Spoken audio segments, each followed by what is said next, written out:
Hello, hello, everybody. I think we're live now.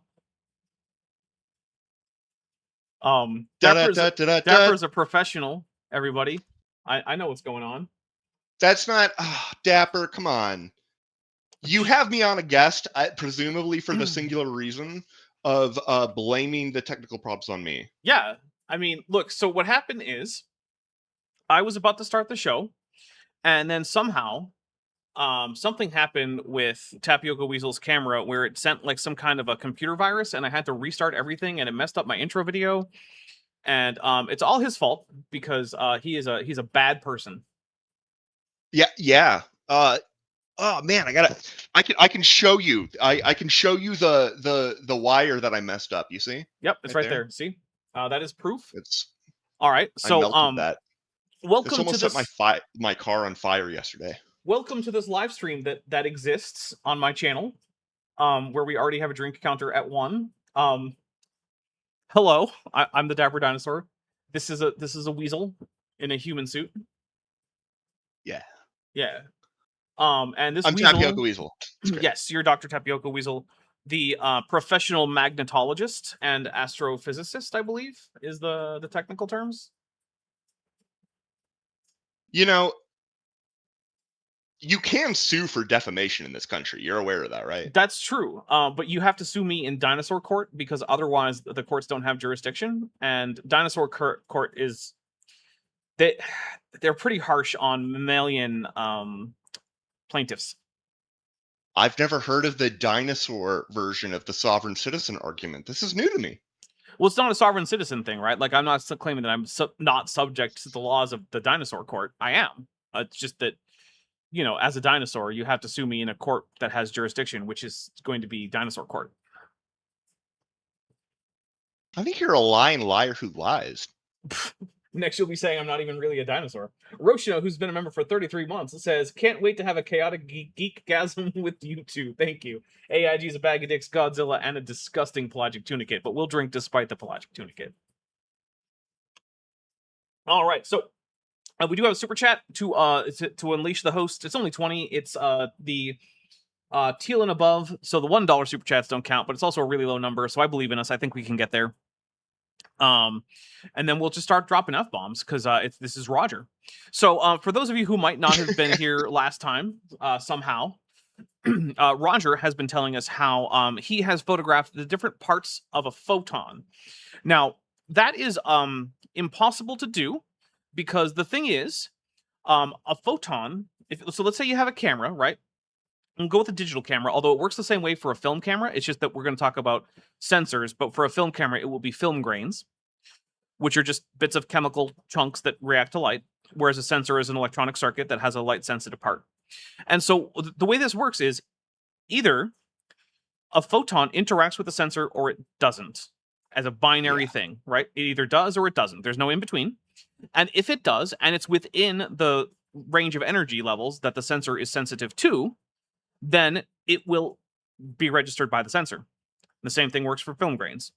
And then the number of photons within the amount of time allotted for each frame capture that interact with that sensor will determine how bright that pixel or film grain becomes when you finally are done with the picture.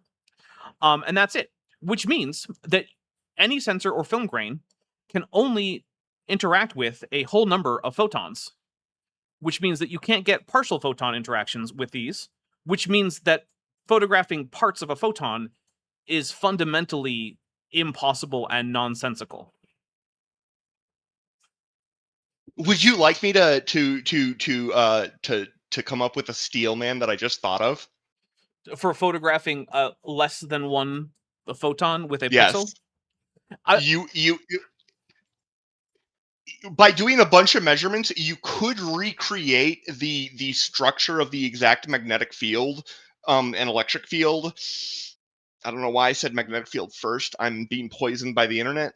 Of a photon, because you can engineer them in like certain ways, but in a single measurement, it's one quantum that's collapsing one time and doing one discrete thing. Right. So And that's definitely not what Roger is doing here, which is what he's actually doing No, is yeah. looking at pictures of someone who shined a laser beam into a cell phone. Yeah. Which, presumably, it's... I mean, I've heard him Yeah. describe how these images were produced. And it was a laser beam and what he calls a venturi, which is never well described. Never. It's never well described. I've been watching Roger for years, and I don't know what a venturi is. Yeah. So it is drawn as if it's similar to a thing that increases the flow rate of a liquid through a piping system by like changing the size, the diameter of the pipe through this venturi nozzle, which is a thing in fluid flow, but it's not a thing in lasers, right? Yeah, no. Modeling light as a fluid is not a good model. No. I suppose it could work at a very, very basic level for like some applications of like maybe fiber optic cables or something, maybe, but really poorly, and you should just not do it. Yeah, because you don't need to. Just because something's a wave doesn't mean it's a fluid. Right. Fluids tend to behave in wave-like fashions, but they're not the same thing. No. And the things that seem most fluid-like of light are the wave-like consequences. Right. So, yeah. Okay. So, Roger here is telling us that this is a picture where you can see the wave-particle duality because you can see the wave, and each little pixel is obviously a particle, he says, which, no, it's not. Yeah. And also, this is just light refracting inside of the camera of a cell phone. And because laser light is very bright, it bounces around. And because there's lenses in there, you will get various things like, refractions, and there will be angle-based incidences where things refract multiple times, and you get funny patterns, which are cool. I'm not going to deny that they're cool patterns, but they are not they're not Roger photographing wave particle duality with parts of a photon. The number of ways that you could produce an image like this is uncountable. Yeah.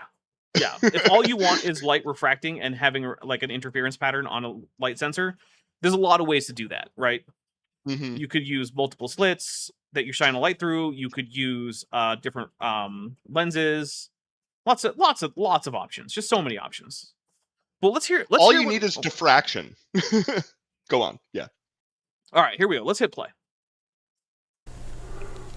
Every one of these is a dust particle or a gas, and they all have magnetic particles in them too. All right, so as this pushes through, we're now starting to accelerate that. That's normally the speed of light, let's say. But now it's just starting to... Wait, I'm sorry, what's the speed of light? The picture is the speed of light? Yeah, it's like the lines around the states. That doesn't... What lines aren't speeds. Well, that's because you don't understand the magnificence that is Roger. Oh, that's... You know what? You make a compelling point.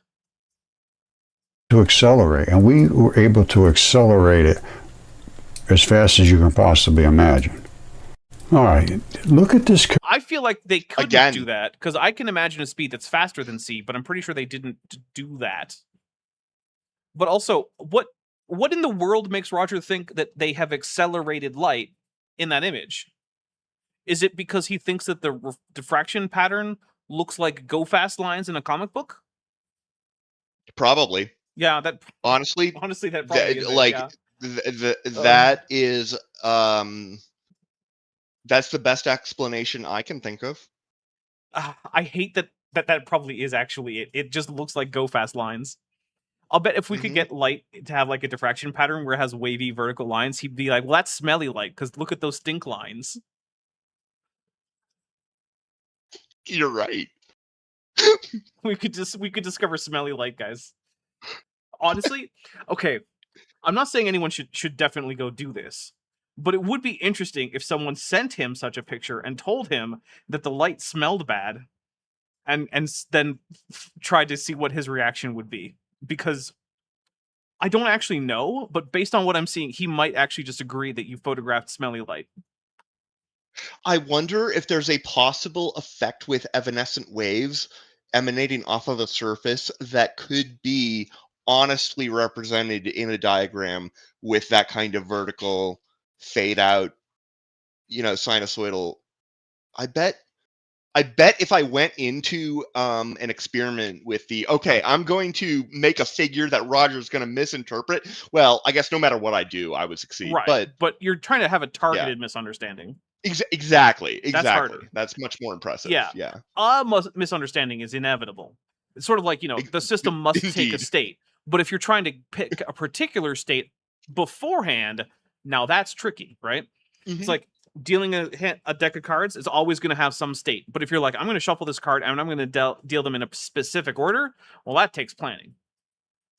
Yeah. Carefully. I just showed you the wave. And it would have just gone along like that. It would slow down. Light slows down. So, do you have a citation for this, Roger? Because, like the wavefront can slow down if it transitions to a new medium, but like as a whole, light just travels at sea between interactions. So, like, no. Yeah, like a pulse of light, a wave packet, that will slow down because there are ways of defining where it's located, Right. in terms of like amplitudes. Fundamentally, all of this stuff is propagating at the speed of information. It's propagating at sea. Yeah. The effects that happen when light goes into a medium and then interacts with the electrons and whatnot in that medium cause it to the group, or the velocity of the whole thing as a whole can be slower. But Right. yeah, no, like fundamentally the actual causation thing is happening At sea. always. Yeah. Like if you dig down far enough, all this stuff of like, oh, we slowed down light. What you really fundamentally did is you made light bounce around a bit, which meant that its forward progress has been slowed on large scales. But if you were to zoom down to the level of individual photons, they're always traveling at sea. This was actually this was one of the things that I was studying in my very first internship in a lab ever, called weak localization or weak Anderson localization of light. If you have randomly scattered absorbers or emitters, like a cloud of atoms, then it turns out that you will get in general, you will get a resonance effect that causes all of it to eventually reflect backwards.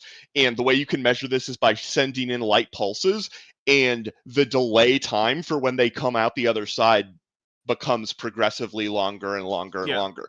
But so Dutch Tunicate official for $2 says, light doesn't slow down with a Mothra and a Carmen, and we will take a drink. And fundamentally, photons don't slow down. An individual photon is always traveling at sea. Right. Now, a collection of photons that are carrying like a light pulse that you could see, that could slow down in a medium, but it's fundamentally because what's happening is rather than each photon taking a straight line path, they're bouncing around in interactions within the medium, which is slowing down the wavefront that's getting to you.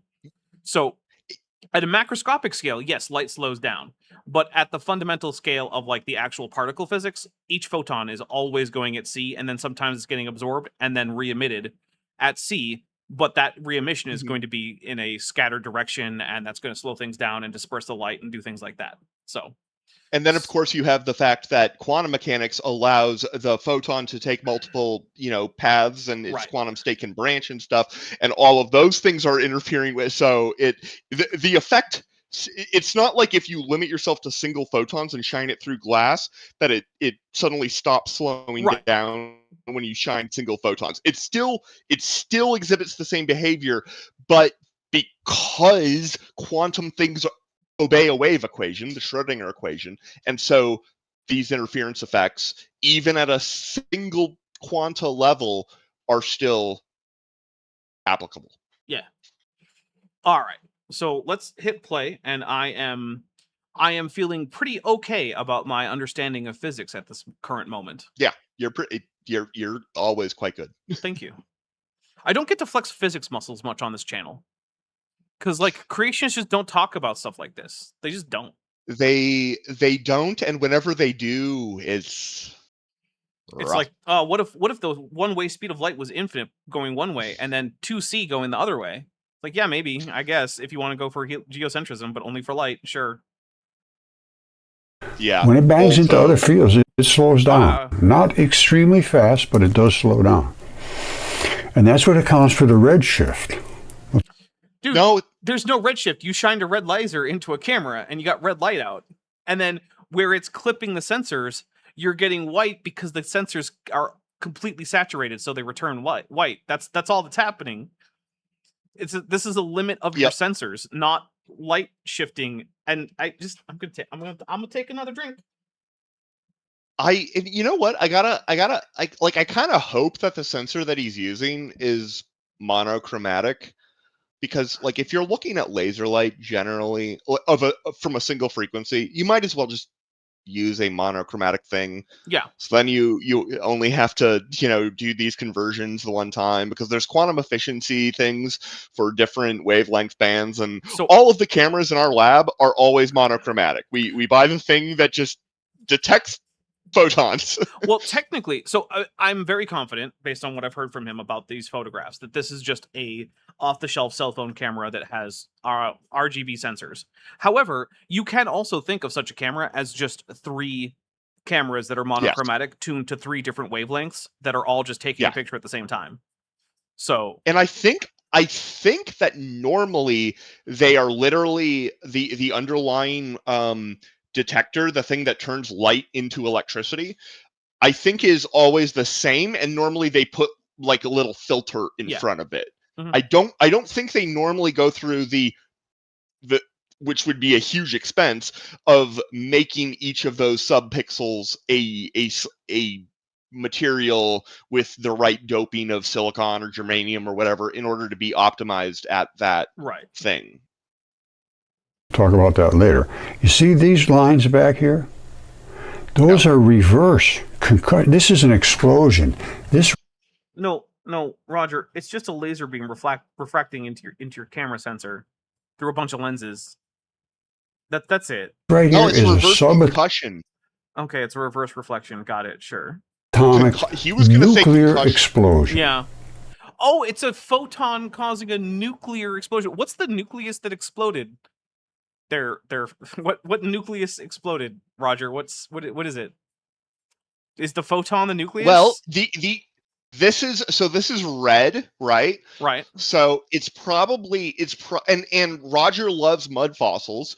So probably this is dead flesh from an ancient giant, and it's red, so it's blood. So these are red blood cells, which famously don't have nucleuses. Fuck. Well, they do if you're a reptile, or basically not a mammal.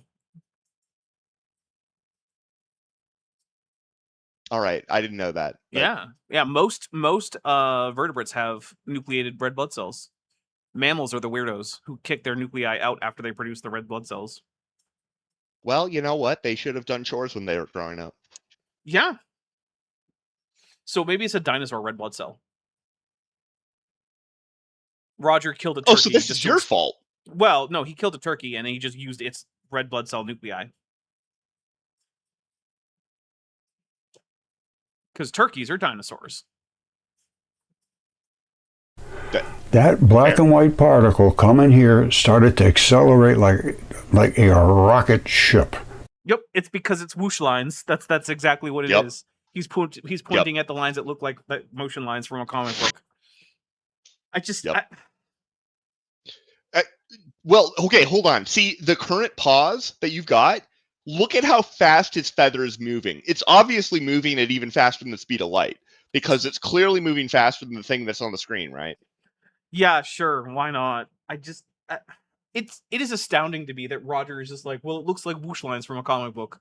So therefore, that means I accelerated the light somehow by shining it through a Venturi. Which actually, oh my god, I just realized Venturis increase the the speed of the fluid that go through them. That's what a Venturi nozzle does. Mhm. That's why he thinks it's accelerating, because he's passing it through whatever his friend told him is a Venturi, which increases the speed of a liquid flowing through it. So it must increase the speed of the light flowing through it, as evidenced by the whoosh lines. Holy crap! And- oh my god, it's that dumb. And that categorically is not how that Ugh. works. I cannot even think of a way to steel man that, and I am good at thinking of ways to steel man his bad points. Oh my god, it's so dumb. It- I couldn't even comprehend it until just now. Because I- obviously no one is that wouldn't- dumb, right? No one would think that. But that's exactly what he thinks. Oh my god. Oh, I just figured it. I just had an insight into the mind of Roger, and it's like staring into the eyes of Azathoth as the demon sultan pipe their flutes to keep him asleep. Jeez, this is knowledge man was not meant to know. I'm sorry to everyone here watching. You just got infected with a cognito hazard. I suggest at least Class C amnestics. Fair. When it hit the device, it exploded. By the device, do you mean What's the the camera device? sensor? Is that what you mean? Is it Well- the camera sensor? I gotta say though, this looks like this looks like something is being illuminated, and then the camera is looking at that illumination, as opposed to just like shining. But again, like I previously stated, there's a billion ways to make this image. Yeah.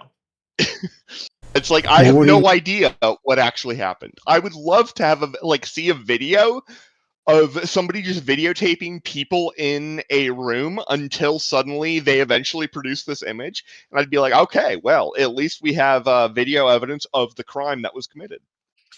Yeah. I mean, this could just be shining a laser at a wall. It could be that simple. And if it's a high power enough laser, it's could going to be. overwhelm your camera sensor, which is clearly what's happening, right? That's why we're getting a bunch of Oh, white yeah. stuff. It's That- because the sensors are saturated. It's totally saturated. Yeah. Yeah. So, like, yeah. basically, within a unit time, the sensor can only absorb and sense, like, absorb so many photons and send so strong a signal, right? Like, it can't go over a certain signal strength. And if you flood it with more Yeah, photons like look than at my that, face. yeah, there you go. See, I'm saturated. I'm super, super white right Yeah. now. So in like photography, we would say that you're clipping the sensor, right? Because you're going past the level that it can detect, which means that depending on like what software you're using and exactly what sensors you're using, when a camera clips like that, it either just becomes pure white or it becomes pure black in some cases. Which also we've seen with the Gina woman when she's seen pictures of Yeah, I was gonna pointing at the ask you. sun. I was gonna Yeah. have you covered Gina, because Yeah. Gina, she deleted her channel apparently. oh well. But Maya and I have been shipping Roger and Gina for years. They probably should at least meet. But yeah, if you ever seen Right. Gina, sometimes she'll talk about like the black sun or something. And what's happening is she's looking at someone who has videotaped the sun, and it appears black because on some cameras and some software, clipping shows up as black, and that's it. That's literally it. Or at least what I think is happening there is that there's super clipping, and so from sample to sample, there's like no delta in any way. And so like the sensor's clipped, but then you clip the entire processing unit if you just dump even more. I don't know. There's also a billion ways that can happen. Exploded. The black stayed here, and the white separated. It comes back here. Remember, Roger thinks that photons are made of black parts and white parts. And his evidence for this is mostly JPEG compression. It's mostly JPEG compression, yeah. I would have said mostly imagination. But it's based on the JPEG compression. That's where he got the imaginative. That's where he got the inspiration for his imagination. Oh, you know what probably happened is he compressed his imagination in a JPEG compression and then uncompressed it, did that like 18 times, and then just used that to run his brain. Well, what's actually happening though is the same thing that happens to Mikey Smith, or horizontally opposed, not opposed with an O, opposed with an A, who will take pictures of things like satellites, zoomed in via binoculars and his cell phone camera, and then he will use digital zoom to go even closer, not realizing that is not increasing the resolution. It's just keeping the same number of pixels and making them bigger. And then the compression artifacts that he sees, he will mistake for actual parts of the object he's observing. And so he'll say, like, look, they tell you this is a satellite, but look at all these jagged edges. And it's like, that's just the pixel edges and JPEG compression blown up to be a big size. That's it. And he doesn't understand that. Yeah. And it's the same thing that happens with Roger.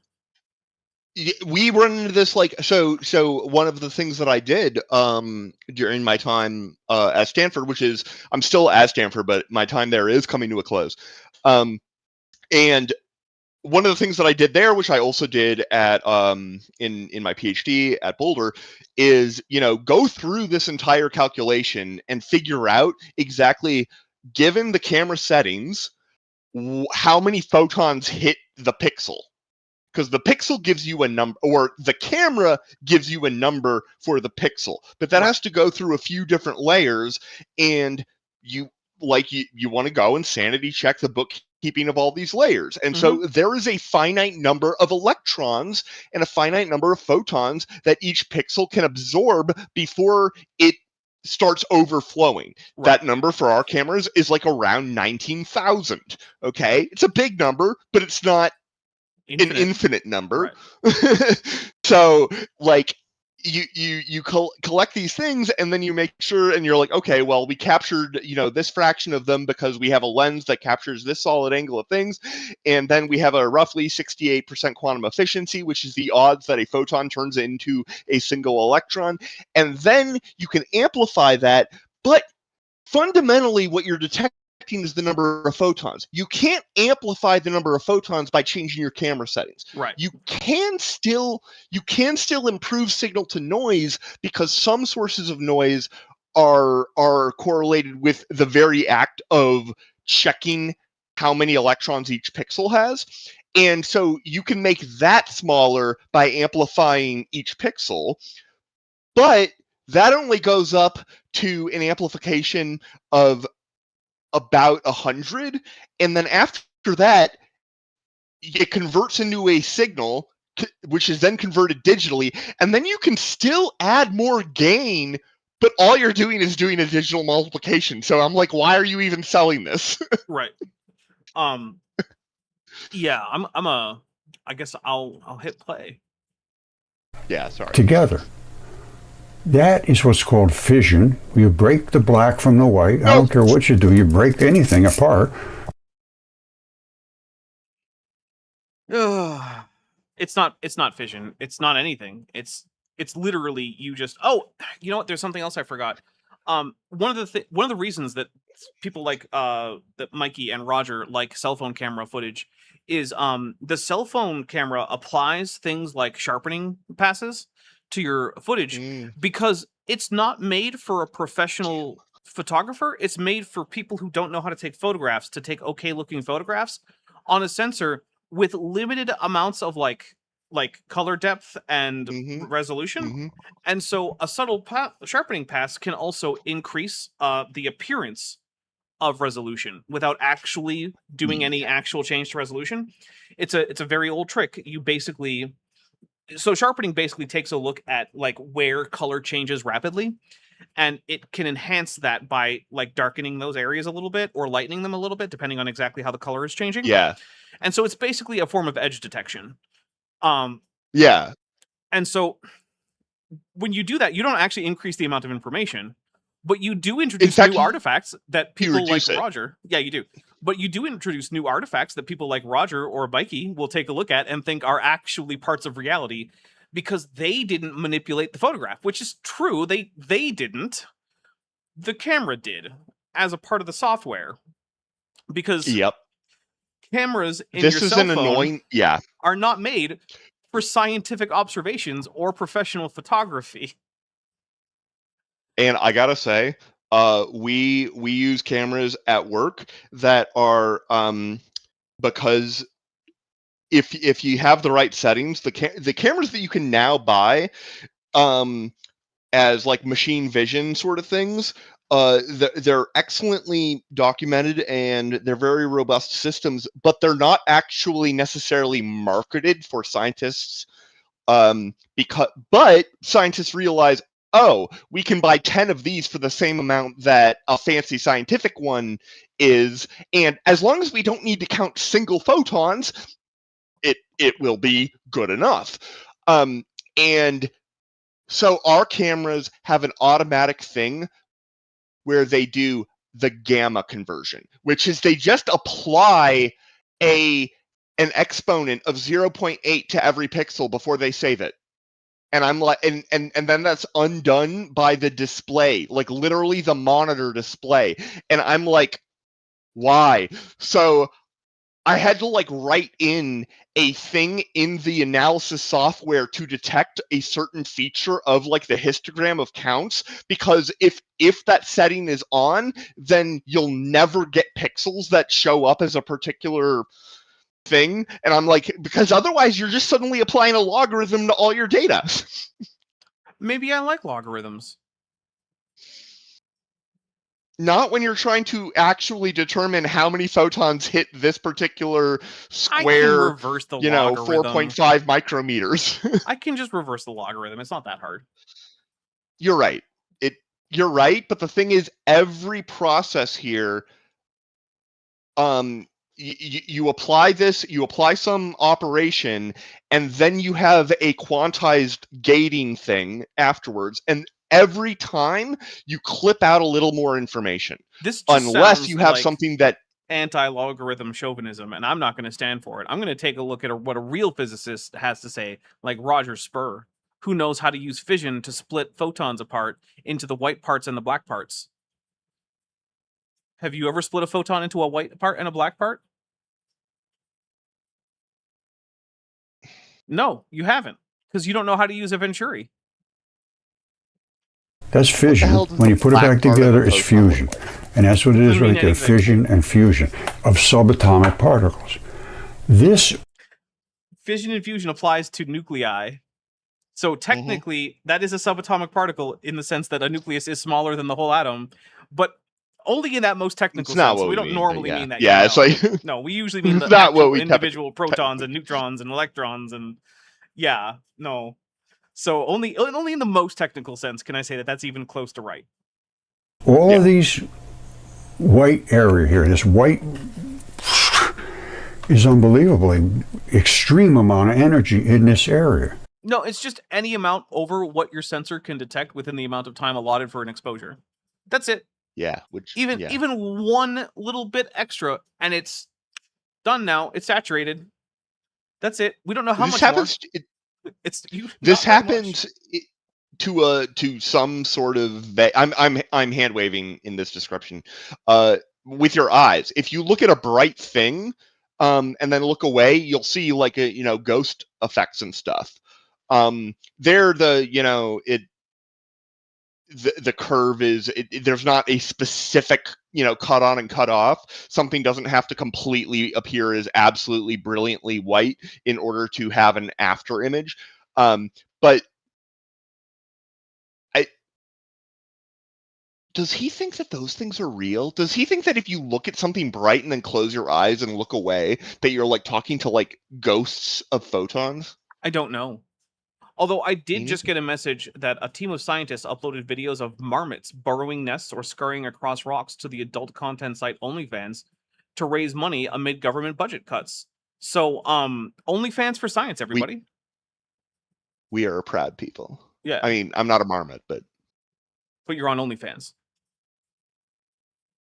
physics is hard. Apparently not the only thing. This right here is the photon. And the reason we can see it perfectly, and I'll show you in a second, is because this is the You can't see a photon perfectly there. That's many, many photons. But okay, Roger, sure, go off. concussion state. It thinks it hit a wall. Photons are only created when they bounce.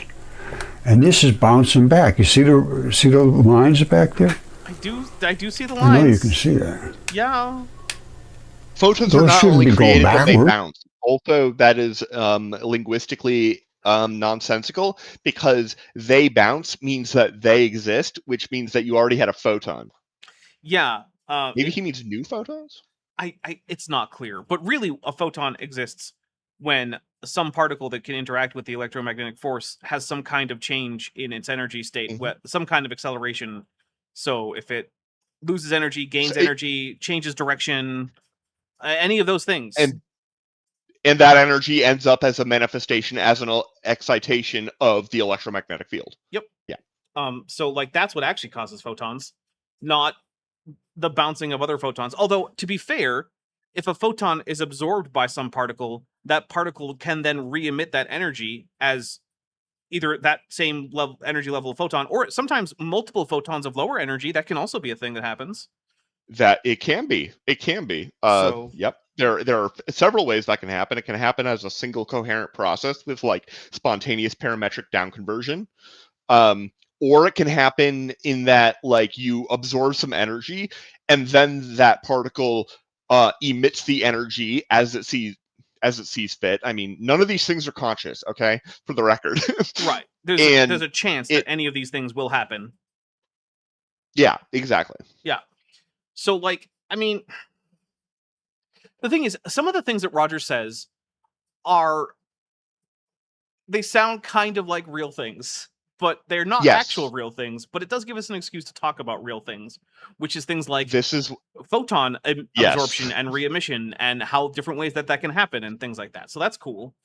Also, an interesting thing is if a particle does not actually have a new energy state available to it that corresponds to the amount of energy of a photon, it can't actually absorb that photon.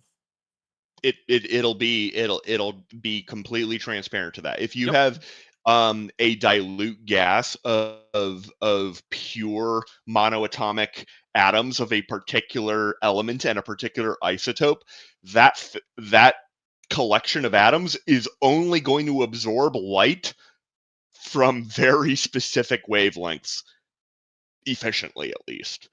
There could be like, collective effects, but like strontium atoms love to absorb light at 461 nanometers. They love to absorb, they will tolerate absorbing light at 689 nanometers. And if you really yell at them and are very specific about what you want, some of them will absorb light at 698 nanometers.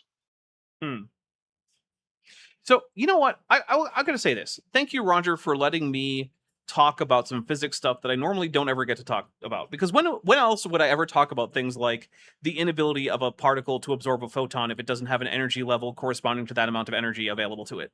It's almost never. I would never get to talk about that. And you know what? That's a cool fact. That's a cool thing to know.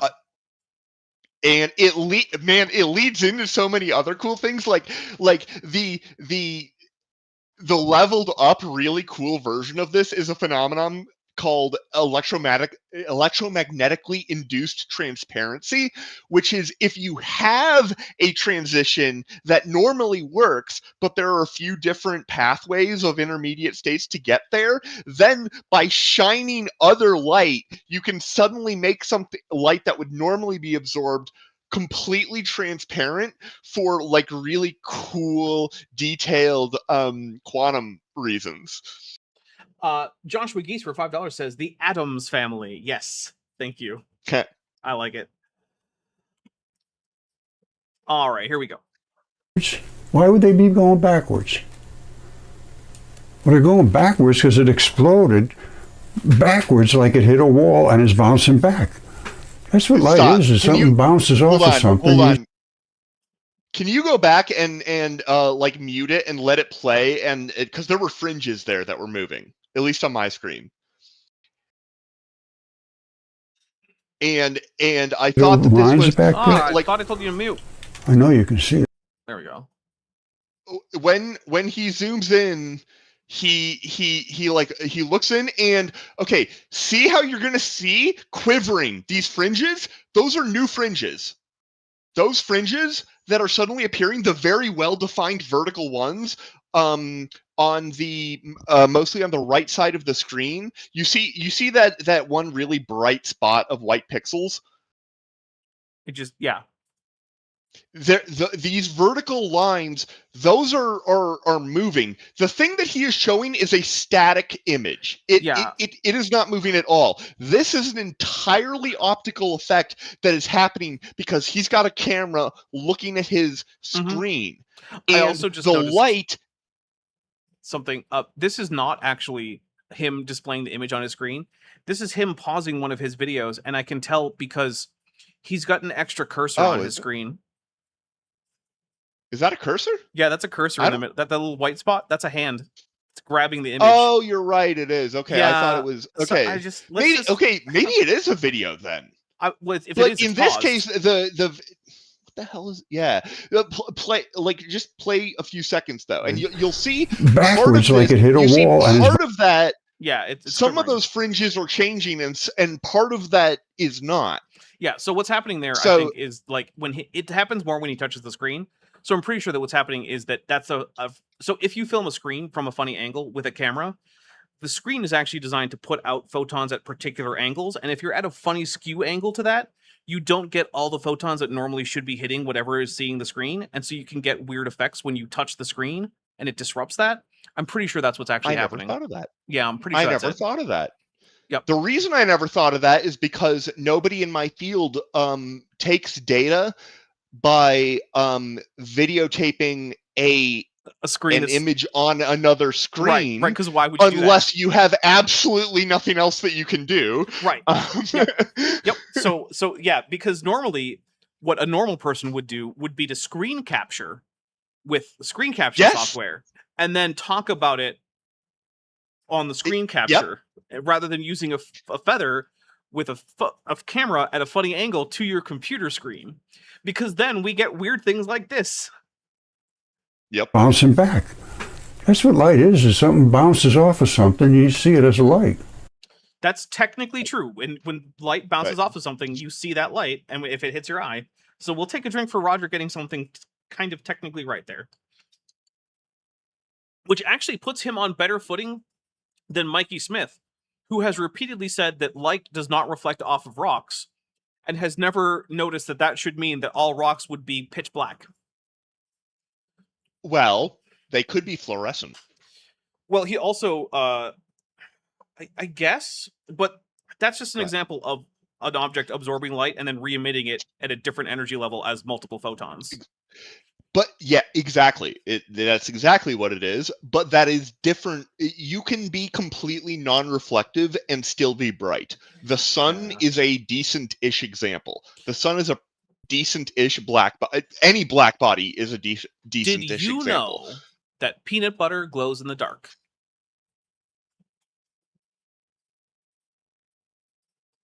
Under what conditions? Any conditions, if it's absorbed light, it will re-emit that light after the light is turned off, and it will glow in the dark for a very short amount of time. But you can enhance this effect by keeping it cold and shining an absurdly bright light on it.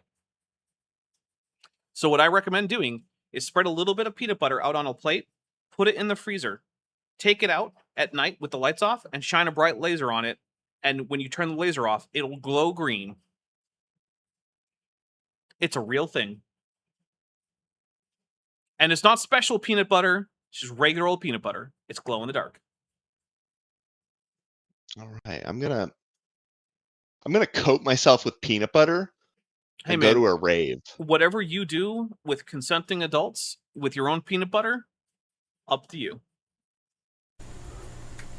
This is not that complicated if you take us time and look at it. Now that's the particle coming from the wave. It's going so fast, it's ripping itself out of the magnetic field of the wave, which is stunning to me. There is also... Why? Because you're the magnet Why are expert. you like this? I don't know what it would mean for a photon to rip itself out of a magnetic wave. Those aren't words that mean anything to me. Does that mean they're anything not to you? words? I could probably come up with a case where I chose that to be the way that I described some sort of no is the honest answer. Yeah. But maybe kind of, if I stretch, is the intellectually interesting answer. Light wave, light beams coming here. You don't see them. You're never going to see those because they're not accelerating. and are not banging into a wall. Well, here Okay, so you don't see the photons that aren't accelerating because they don't hit the wall? Does that mean they just stop dead in space somewhere? What is that? What do they do? Where do they go? Well, it's true. So if you have a really, really, really, really bright laser and you shine it sideways in front of you, and the only thing in front of you is a vacuum, you're not going to see that light. Right, but that's not because If the light it's not is a vacuum, decelerating. then you're going to see. No, yeah, acceleration has nothing to do with anything in this context. Right. Absolutely nothing. Okay. I don't know why he's talking about it. Well, because it has whoosh lines. Oh yeah, whoosh. Yeah, r/whoosh. they think they banged into a wall. That's why we see the same shape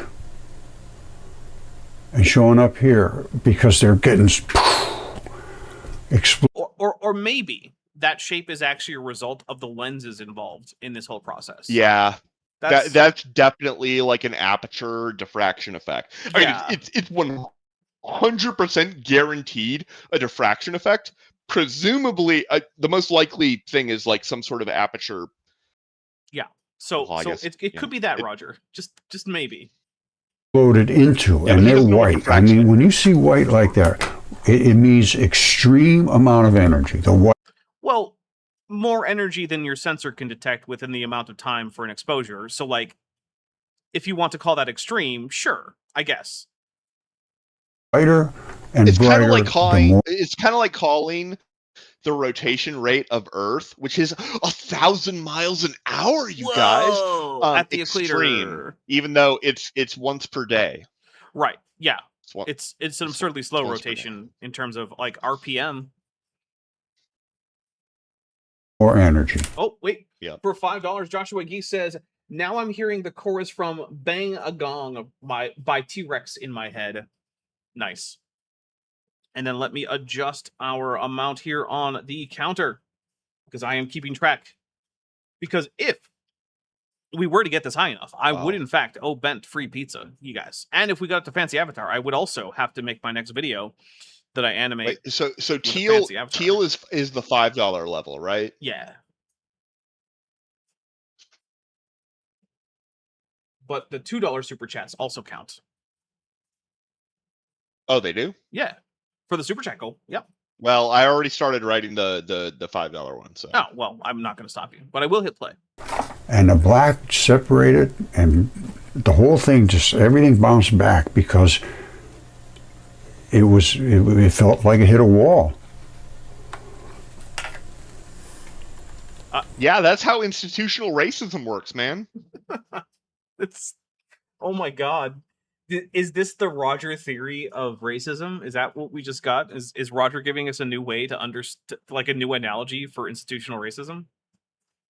I genuinely hope not. One of the reasons that Maya and I feel comfortable covering him is that he's not obviously an overt Nazi. Well, giving us a new analogy for how systemic or institutional racism works is not something that makes him a Nazi. It's just a new way to analogize a thing that exists. He's not advocating for it. Fair. Yeah, but generally when it comes up in videos like these, it's because somebody is advocating for it, right? But I don't think he is. For one thing, I think he's too dumb to realize how much it sounds like an analogy for racism.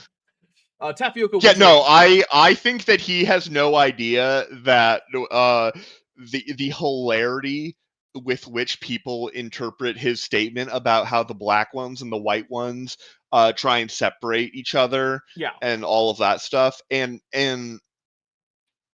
yeah. Tapioca Weasel for $5 says feed bent. I agree, feed bent. Although we have a long way to go to get to feed bent. Okay, I'm sure I sound frustrated because I am. This goes back over 10 years. And again, this is... I just want to say, if you have spent 10 years trying to get smart people to understand what you're talking about and agree with you, and none of them have ever responded positively, chances are that you're in the Principal Skinner meme. Is it me who's out of touch? No, it's the children who are wrong. That's the situation. It's am I the one who's wrong? No, it's all the smartest people in the world who are wrong. that's the situation we're in. Also, Roger, just pull up the Fermilab Today page again. Why do you? He really likes the look of his own hand. He can already see his own hand. It's there in front of him in real life. Does he like Well, it how that do much he you needs to know see it that twice? he isn't wearing like a very, very, very restrictive polarized sunglasses that only admit the light coming from exactly his screen? I guess that technically I don't know that. But he has managed to be precise enough with the feather that I suspect it's not the case. Fair, yeah. The particles that they were touting, wow, we found the muons and we found. We found muons quite a while ago, but that was a weird cut, so sure, whatever. Correct me if I'm wrong, but haven't we been finding muons for decades? Yes. I don't know when muons were first like detected. There, at some point, there was a paper that said, we're going to call this thing that caused this track in like a cloud chamber a muon. Yeah. And that paper got, people followed that paper. Hopefully it was the first paper where somebody wrote it up, because otherwise you've got that situation where somebody like wrote it up badly and then somebody wrote it up like better later. And it's like, who gets credit? But those would have been detected in the 40s, 50s, or 60s.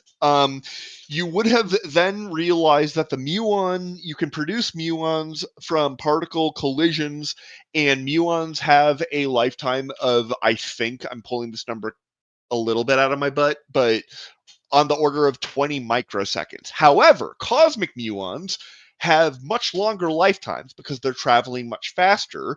Well, for the muon, they have the same lifetime. There are relativistic effects. For the muon, they have the same lifetime, exactly. Yeah. Megan Fox's Giant Boost for $2 says, Roger Y is all the answer you're going to get. That's true. There is actually a part of me that would like to talk to Roger and just start at a basic level. Me too. Like, okay, Roger, here's a rock. How do I know that this is a piece of meat?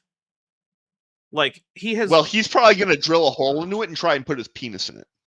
Well, I'll be holding the rock, so I won't let him. I think I could take Roger. I am a 2-meter tall theropod. Yeah, saying you could take Roger in the exact context of how that came up may not mean what you want it to mean. I believe I could defeat Roger in fisticuffs. Okay, so Roger is going to be fisting, and you can take him. Fisticuffs. There's a difference there. I didn't say fisting. You said fisting. You brought that in. That was you. I'm just trying to understand what you want from Roger. I want him to tell me why a rock that I am holding is in fact a piece of meat and not just a rock. Oh, physics is hard. It is hard. Also, chemistry is hard. Because one of the things I pointed out is that the chemistry of rocks is pretty well characterized. Like, we can tell what a rock is made of.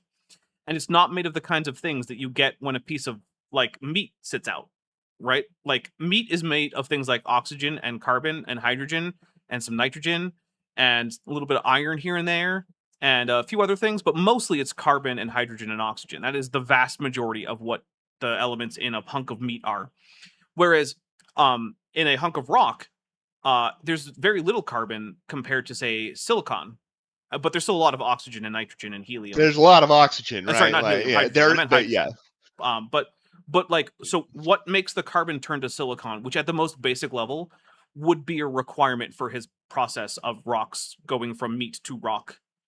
So how do we get the silicon and where does the carbon go? That would probably be my first question, because a hunk of meat is going to be, after you exclude the water, so like the dry mass of meat. There's not going to be much silicon. Right, there's going to be there's essentially no silicon and a bunch of carbon, whereas a rock is going to be a whole bunch of silicon and not much carbon. Yeah. So how? Both of them are going to have a lot of oxygen. But... Yeah, sure, and a lot of hydrogen too. But like, how do we go from the carbon to the silicon? Is my first question to Roger. How does that happen? Show me. Bloviation. Oh, I didn't think about that. Olivia Williams for $2.79 says, with those tiny arms, look, if I had to fight him, my arms are tiny, but they're strong and they have big claws. I could slash him and cause damage. Yeah, it's one of these things. like they're small, but relatively speaking, right? Like would a dinosaur arm be bigger than a human arm? A T-Rex arm. A T-Rex arm. A T-Rex arm is compared almost to- exactly the same size as your arm. All right, fair enough. Yeah, an average T-Rex arm is about But the same it's size as an got average way human arm. sharper claws and stuff. Much sharper, and it's also actually more heavily muscled than your arm is. If you were in an arm wrestling match with a T-Rex, you would lose. It depends on exactly what postures are allowed, maybe. Well, we're assuming it's a posture that allows both of you to bring your muscles to bear to more or less maximum effect. The T-Rex will win. Now we're assuming that. Fair enough. Roshina for 199 says CC from Westchester and Roger has a conversation. Wait, did they actually talk? I would be fascinated if they actually had a conversation. Roshina, if there is an actual conversation between CC from Westchester County, New York, and Roger Spur from Mud Fossil University, please, for the love of God, send me that conversation, because holy crap, do I want to listen to it. They use the present tense has, not had. Maybe that means that that one of them has a conversation on their channel that I could listen to. Well, maybe it means that there is currently a stream live. Oh, like if there is a current stream live, then we should immediately switch to reacting to that live. Roshna, I need you. Oh, have a conversation? I need you to clarify this immediately, because this is news. This is like worlds colliding. Like, this is a conversation between CC and Roger. Sounds amazing. And for one thing, I would like to see someone who is as bubbly and effusive as Roger talking to someone who has as magnificent hair as CC. And if we could somehow combine them into a bubbly, effusive person with the hair of CC, that combination could conquer the world. That's legitimate. Yeah. Okay, I know I'm sounding frustrated, and I am. This goes back to 2013. I'm now realizing that he does not have the ability to edit his videos, and he just films them in order. And when he turns off the camera, that's how he cuts. Yeah. If he had dropped this into an editor, he would not have made that mistake, most likely. Also, everything is relatively in focus except for the stuff on the screen, which means that is a video that he took out of focus, and there's nothing to be done now. Yeah, it's too late. You can't zoom in and enhance. Sorry. Imagine if you could zoom in and enhance. Enhance. Okay. Enhance. Here's something. Enhance. Here's something that I absolutely hate. So you know how you can feed like crappy, low quality images to an AI image generator, tell it what it's supposed to be, and then it will base a high definition image on that thing. There are people who think that is zoom in and enhance, like from CSI, and that's uncovering the truth. Oh my god! Rather than just a machine hallucinating what it thinks you want to see on top of an image. For the record, 95% of what you see as the zoom in and enhance on CSI is just fake. It's not possible. It's by information theory. It's impossible. 5% of it is possible. There are certain things that you can do that can be useful, but as we sort of alluded to earlier, you have the information you have. Any process you do either reduces it or maintains it. Yep. Megan Fox Giant Boobs for $2 says, "Isn't that just a himbo?" So the thing is, for one thing, I think a himbo would be significantly more like muscled and such, and also like the bubbliness and like the sort of enthusiasm of Roger has like a different quality than I usually associate with himbos, right? Like it's just different to me. And maybe that's just me making things up. And maybe I'm just not familiar enough with enough himbos. And maybe I'm wrong. But that's how it feels to me. I'm not gonna lie, I don't know if I know what himbos are, and I'm pretty happy about that state of affairs. Do you know what a bimbo is? Oh, okay. I figured it out. Yeah, it's really easy to figure out. Yeah. No, that was sufficient information. Yep. Now, I don't remember the exact dates, but this is Fermilab today. And Don Roger, it says the Friday, exact February date? 15th, 2013, right there. It may not be in high definition, but even we can read it.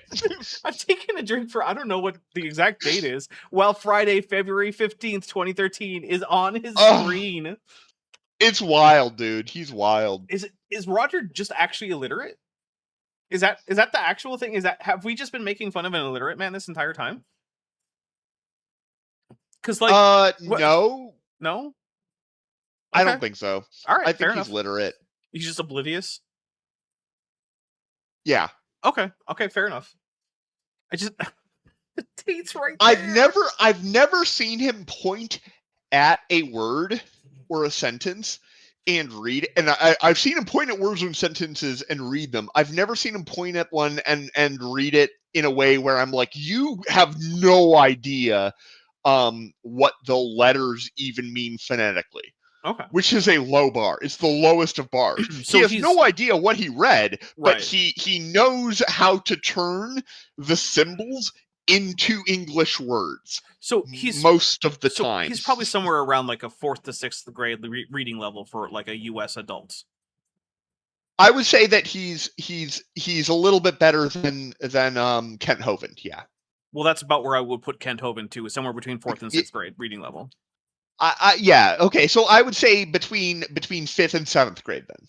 A little bit better. All right, maybe. John Lincoln put these out, and he does all kinds of YouTube videos, and I looked him up, and I looked at the things that he was saying, and I realized that we had found the exact same particles, and that this one had all the weight and it never changed size, and this one could get big and small. Roger, if you had found the same particles, you would be able to demonstrate that by taking a look at things like scatter plots and energy levels on your sensors and things like that, and then subjecting that to peer review to make sure that that's actually the results you got on your sensor. But instead, you just display screenshots of videos on your monitor that you then film, which isn't the same thing. Like, we have standards of evidence for particle detection for a reason. It's because if you don't, then anyone can say anything is a new particle anytime they ever detect anything anywhere. Which isn't helpful. I mean, that's what quantum mechanics says, right? Anything can happen at any time for no reason whatsoever. That's a joke. Please don't clip me and say that I actually believe that. Oh my god. I mean, nobody's going to hire me. Look, it's kind of like, it's not impossible for a bolide to impact the roof above me with the exact energy needed to land safely in my hand and not burn me because it has shed just enough heat. I could do the math and come up with what would be required for that to happen, right? So can I say it's impossible? No, but like, when I come up with what are the chances of this happening, it's going to be low enough that it's a stupid thing to talk about. Yeah. So could it be the case that all the gold in like some rich guy's vault is going to like quantum tunnel into my living room? Well, I guess it's technically possible, but if you do the math on it, no, it's not. Not in any reasonable sense. So yeah, no. But that's how the sovereign citizen assumption of everybody getting $1 billion probably works, right? It's just quantum tunneling of gold. I mean, it's their best option. I will say, it's a bad option. It's their best one. Would actually be a fun, goofy sci-fi story would be a bank heist sci-fi story where you have a machine that induces like controlled quantum tunneling, and they quantum tunnel the stuff out of the vault with their super advanced machine. Super cool. Yeah. So, cool sci-fi idea right there. All right, Dutch Tunicate Official for $5 says, I'd say Roger is illiterate, but he operates a camera and a YouTube channel with a Godzilla. So, okay, one thing I do want to point out, first I'll drink for that. Literacy comes at levels, right? So the first level of literacy is the ability to take the script that you read or write in and produce individual words and be able to read out words as they are supposed to be pronounced with that script, right? That's the first level. And then from there, you get into like the ability to literally read a sentence and know what the sentence says and what that sentence means at a literal level. And then you get into things like being able to detect themes in writing, or being able to summarize a paragraph and tell what the argument of the paragraph is about, or being able to do things like infer subtext, or notice analogies that are not obvious, and talk about those. Are all different, like, at more advanced levels of literacy. So when I say I think Roger might be illiterate, I don't mean that he Fair. can't look at words and tell you what the word is. And I think he can even get to the point where he can look at a sentence and read out the sentence and recognize the basic meaning of the sentence. When I say that I think Roger might be illiterate, what I basically mean is I think he is illiterate at the level where, like, at a paragraph level, Yeah. his comprehension falls apart. His ability to actually accurately determine the thing that the writer is trying to communicate in a document is not good enough. Dutch Tuning Official also makes the good point. I get that literacy comes in levels, but at even a very basic level, he should be able to read a date. Yeah, that's true. And he did fail to do that. Yeah. Yeah. So I think... Okay, so I think there's a few things. I think one is that Roger's level of literacy is probably relatively low. Like, I don't think he's at a high school level of reading. Like, I don't think he could successfully complete most, like, senior level high school English exams. But also his ability to read seems to be highly selective. So this is actually a thing that happens to everyone, right? You think that you're aware of everything that you're taking in terms of sensory data. That's the general assumption that people have. It's not true. It's not even close to true. You are actually consciously aware of only a tiny fraction of what you're actually taking in, and most of the rest of the stuff that you think you're taking in is basically your brain making a shortcut guess. Filling it in. Yeah. It's filling it in. It's world building. Mm-hmm. And usually your brain is good literally enough. your peripheral vision is doing this a lot of the time to some extent. And so different people have different levels of how much of their sensory information is actually allowed to enter into their conscious mind accurately. And I think that what might be happening is that Roger has an extremely selective level of, like, actual perception. And so I think that what actually is happening is that he simply does not perceive things that he's not looking for. It's not that he is consciously ignoring them. I don't think he notices them.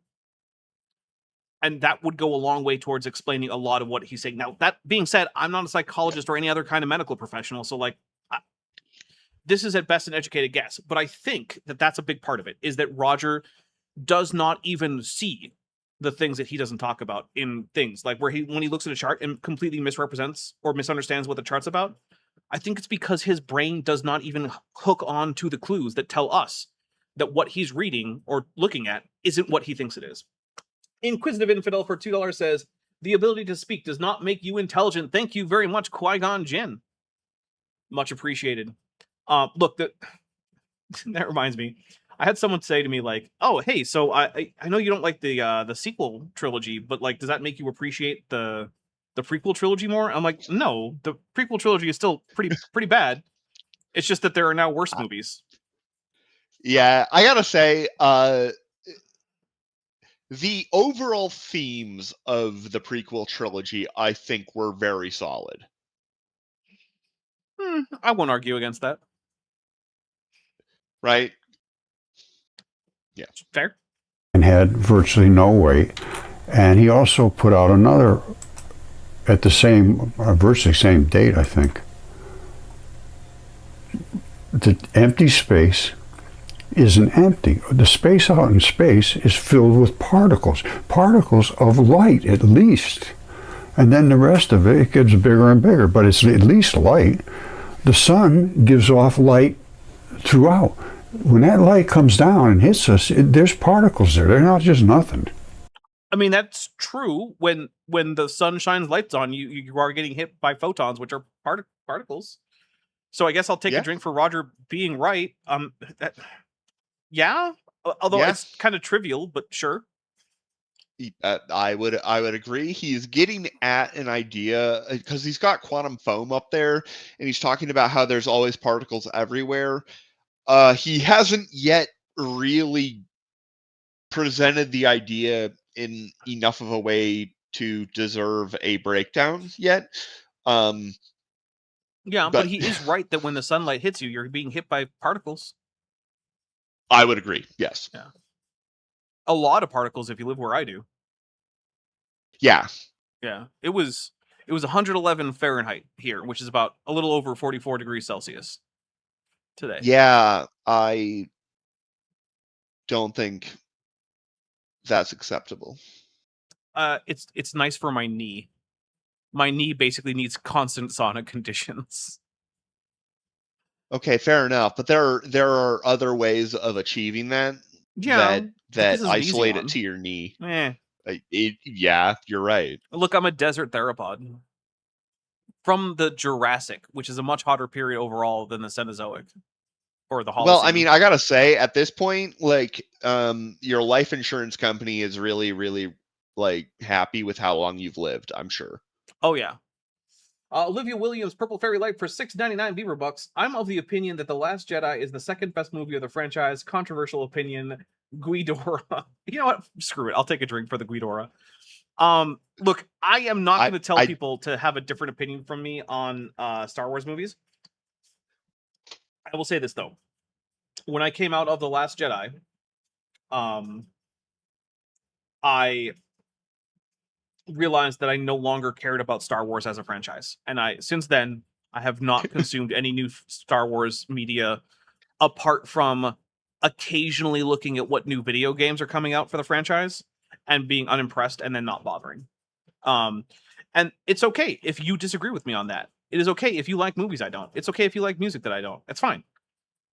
However, for me, my engagement with Star Wars recently has actually largely been through YouTube fan fiction. So there's this channel, Darth.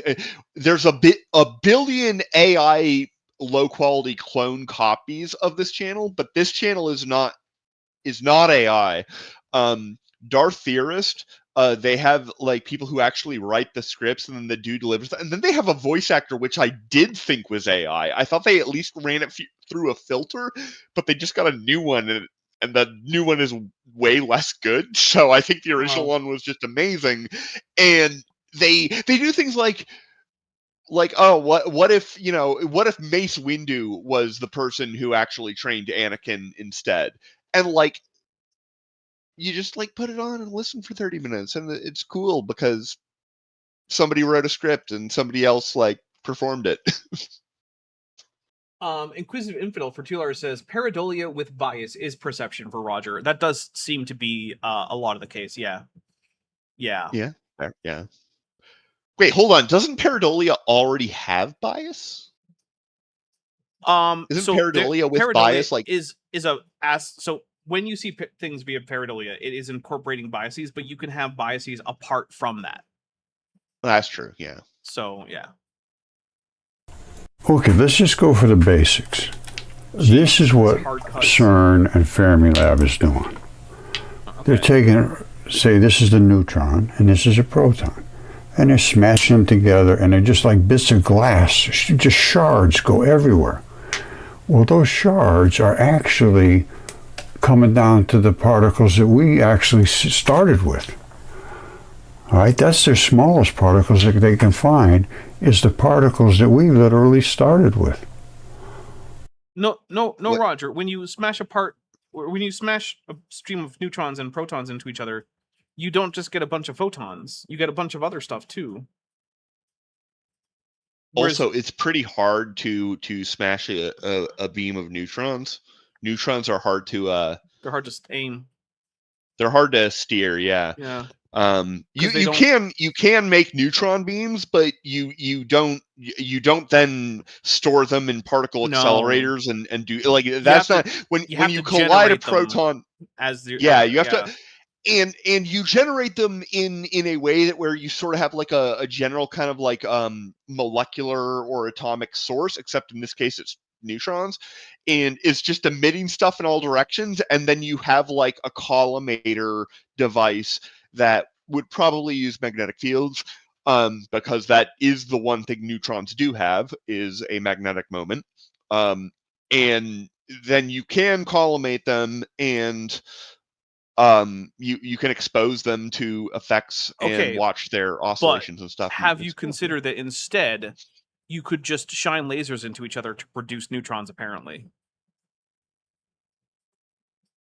No, I hadn't considered that. That doesn't make any sense, and it's dumb. That's Well, why. I think actually that what that means is that you are just unacquainted with the brilliance of Roger, who knows that neutrons and protons, sorry, are actually made out of the black and the white photons combined. Which themselves are made out of electrons, which are made out of gluons, which are made out of electrons. No. Electrons are made out of muons and electrons because they're recursive. It's really hard to think of a single thing that he describes that doesn't end up being recursive in that way. Yeah, Roger's world is a world that, if you took it seriously, would be full of infinities all over the place. Infinite charge, infinite mass, just Yeah. everywhere. Yeah. Maybe that's because he's infinitely smart. That's maybe. Also, I love at the top right on his screen, that green image, he calls that a photon, and he thinks that that thing, which is very clearly just like An artifact. It's An very artifact. clearly some pixel swaps. Right. Or it's not even like, I don't even, because the thing is, that particular thing, I don't know if that's a software effect or a hardware effect. I assume it's a hardware effect, but I think it's a hardware effect that's been affected by a sharpening pass on a cell phone. yeah, but it's so obvious that that's not a real thing. Right. Yeah, you don't have to have a lot of experience with like with like computer image processing before you realize that that's not an actual object that he captured there. We'll hit play again. All right, and now, just to show you that Einstein was wrong. I'm sorry, he was wrong. Oh, okay. This is light accelerating. If you can accelerate light, Einstein's off the table. That if is doing a lot of heavy lifting, Roger. And once again, whoosh lines are not actually indications of acceleration, because that's actually just an optical effect of lenses and apertures and things like that, refraction. Yep. So it's a good thought, Roger, but we can't tell the speed. No, it's not. It's not a good thought. I'm not going to give him that. It is a thought, Roger.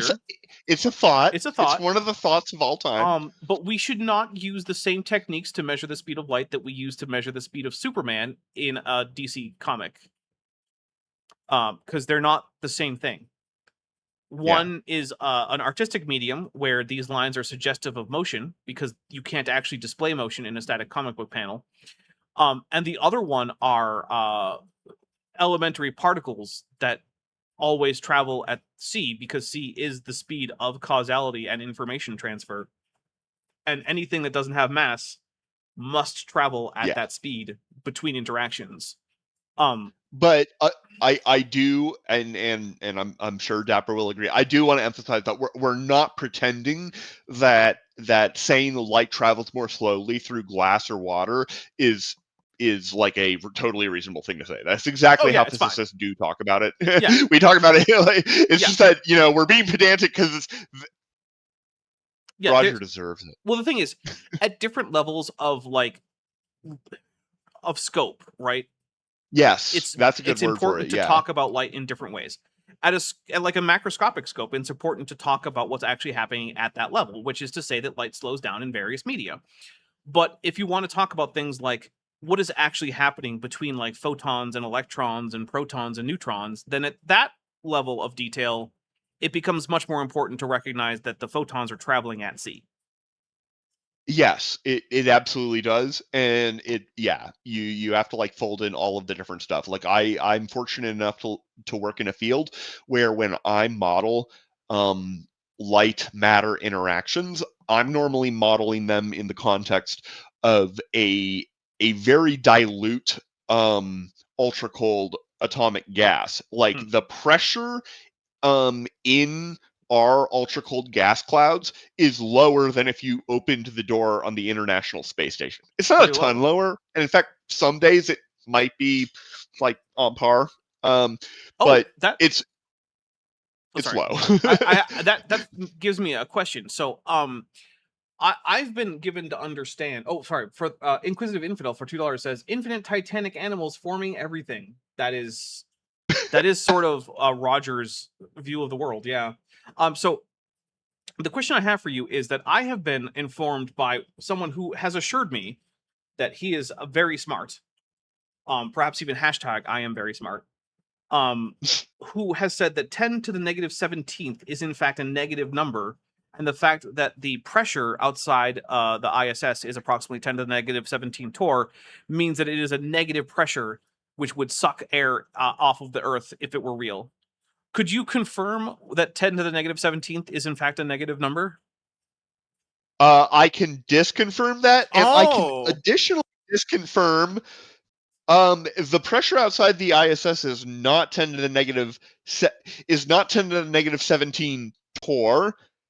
but what if it were? It's not. Okay. That might be like intergalactic pressure.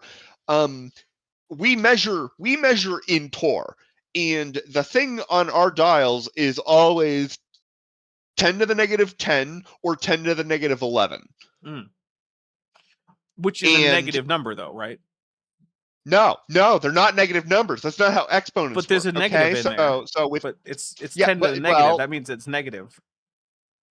That's not what it means. Well, then why is there a negative there? You're confused because what the negative is showing you is the negative is giving you an index for how to express something in terms of ratios of that base power. Yeah, so negative if you have ratios. 10 to the 1, then you have one chunk of that multiplied by 1. Whatever is sitting there. Exactly, by 1. Okay. 10 to the 0 is you have 0 chunks of that multiply. Well, okay, it's hard to explain this in like a learn math, then you'll understand. Okay, but to be fair, the person who reliably informed me of this was a flat earther, and they never learned math.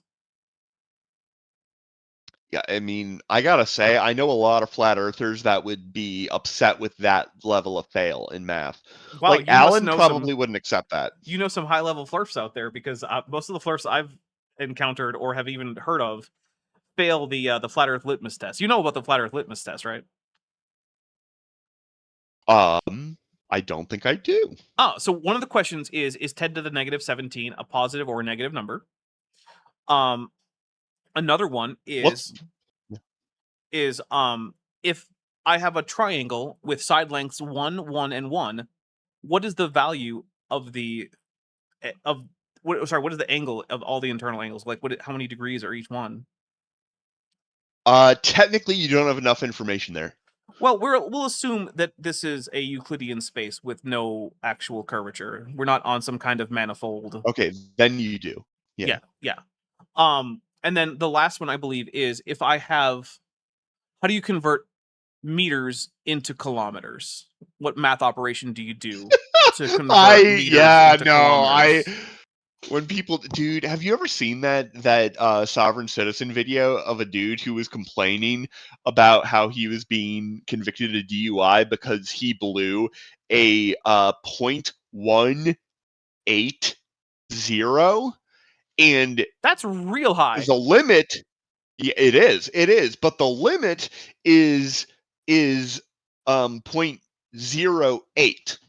Yeah, and it's measured in hundredths. You're supposed to measure it in hundredths, and he got it measured in thousands, and he thinks that that makes a difference somehow? 0.1. Yes, he does, because he doesn't understand how place value works. Awesome. And now I understand why my second grade teacher took an entire month and a half very thoroughly going through the concept of place value, because it turns out if you really grok that, a lot of other things become easier. Fair. I do want to point out to everyone in chat that I did in fact start out knowing that 10 to the negative 17 is a positive number, and that negative exponents shift you down past the decimal place. The decimal point. They're ratios. You can if you have 10 to the power of and then a real number, you're never gonna have an outcome that is below 0. Yeah. Now, if you have negative 10 to a power, that could be negative. Yeah, if it's a real number, it will be negative.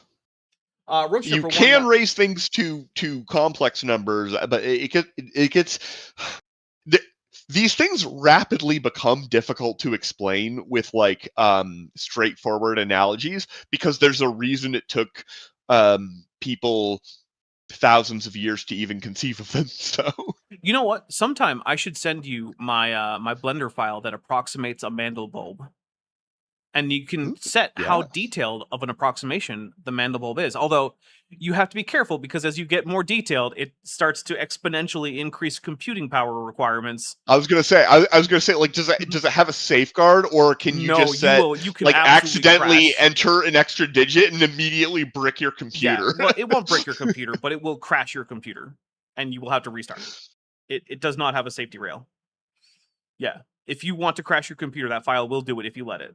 If you want to. I once Now- uploaded a script on the Mathematica Stack Exchange that did that.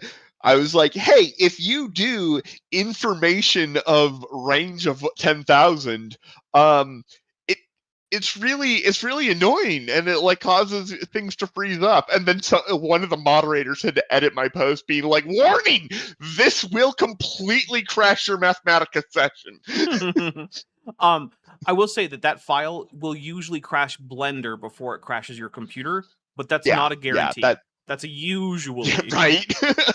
I've been there with Mathematica too. Yeah. Roshan for 199. Are we talking Jacobian conjecture proofs? Are we? I don't know. I'm what not that sure. is. Yeah, that's not a term I'm familiar with. I'm sorry. I always feel super bad when like someone asks a question in a super chat and I don't understand the question, because then they just paid me for nothing.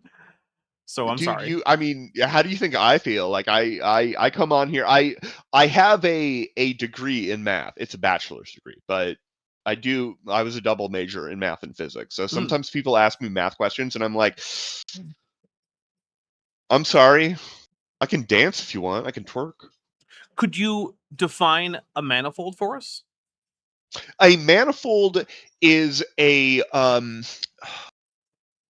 not confidently, but a manifold is a it's like a topological space where the like nature and dimension and connectivity of that space is the same everywhere on it. So a good way of thinking about this is to define an example of something that's not a manifold.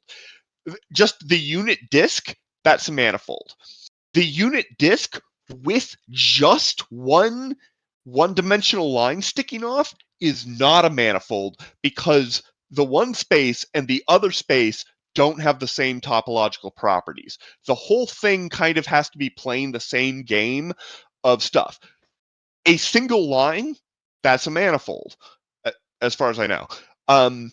But a single line that then is connected to a ball is not a manifold.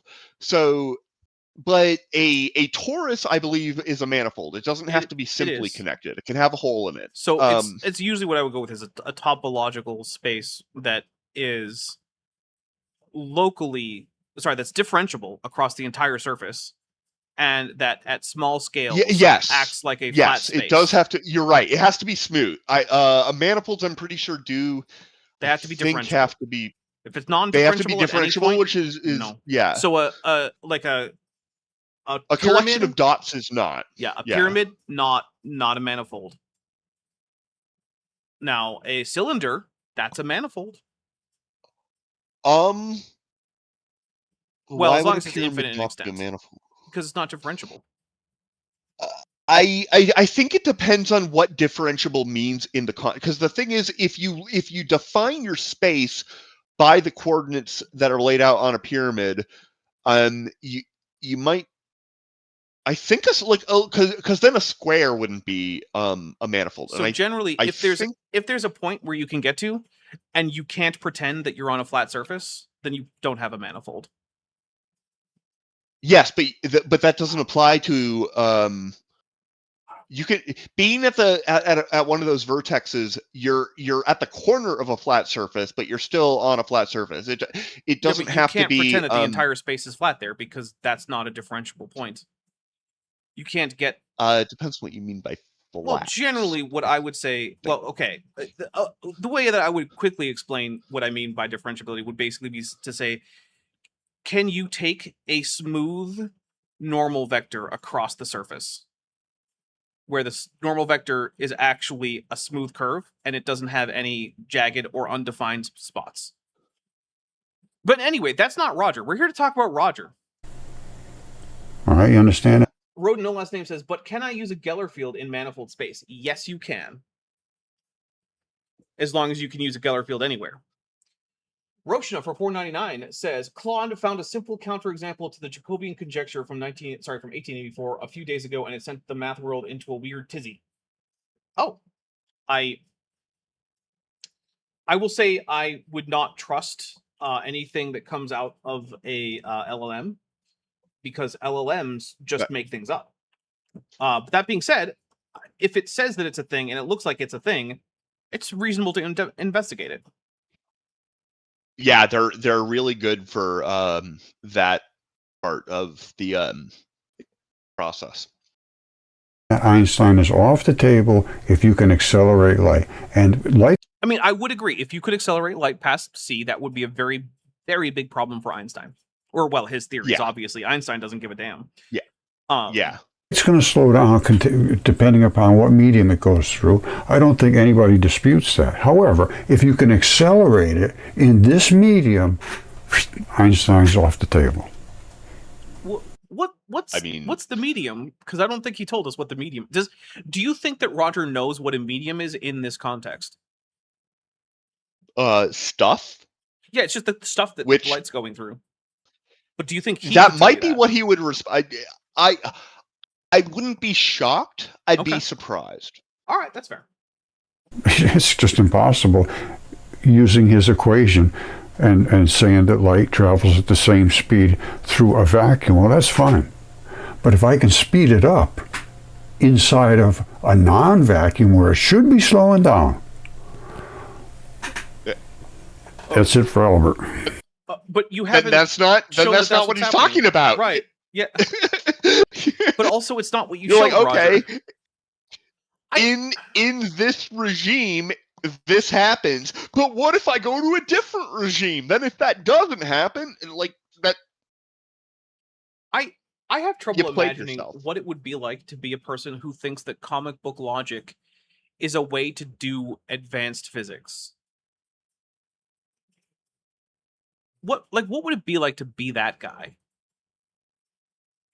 You think I know more than you? No, I'm just saying that's it's a thing I wonder about. Like, what would it be like to be the guy who thinks that comic book logic, that the way that I interpret a comic book panel is the way that I should investigate the fundamental forces and particles of the universe?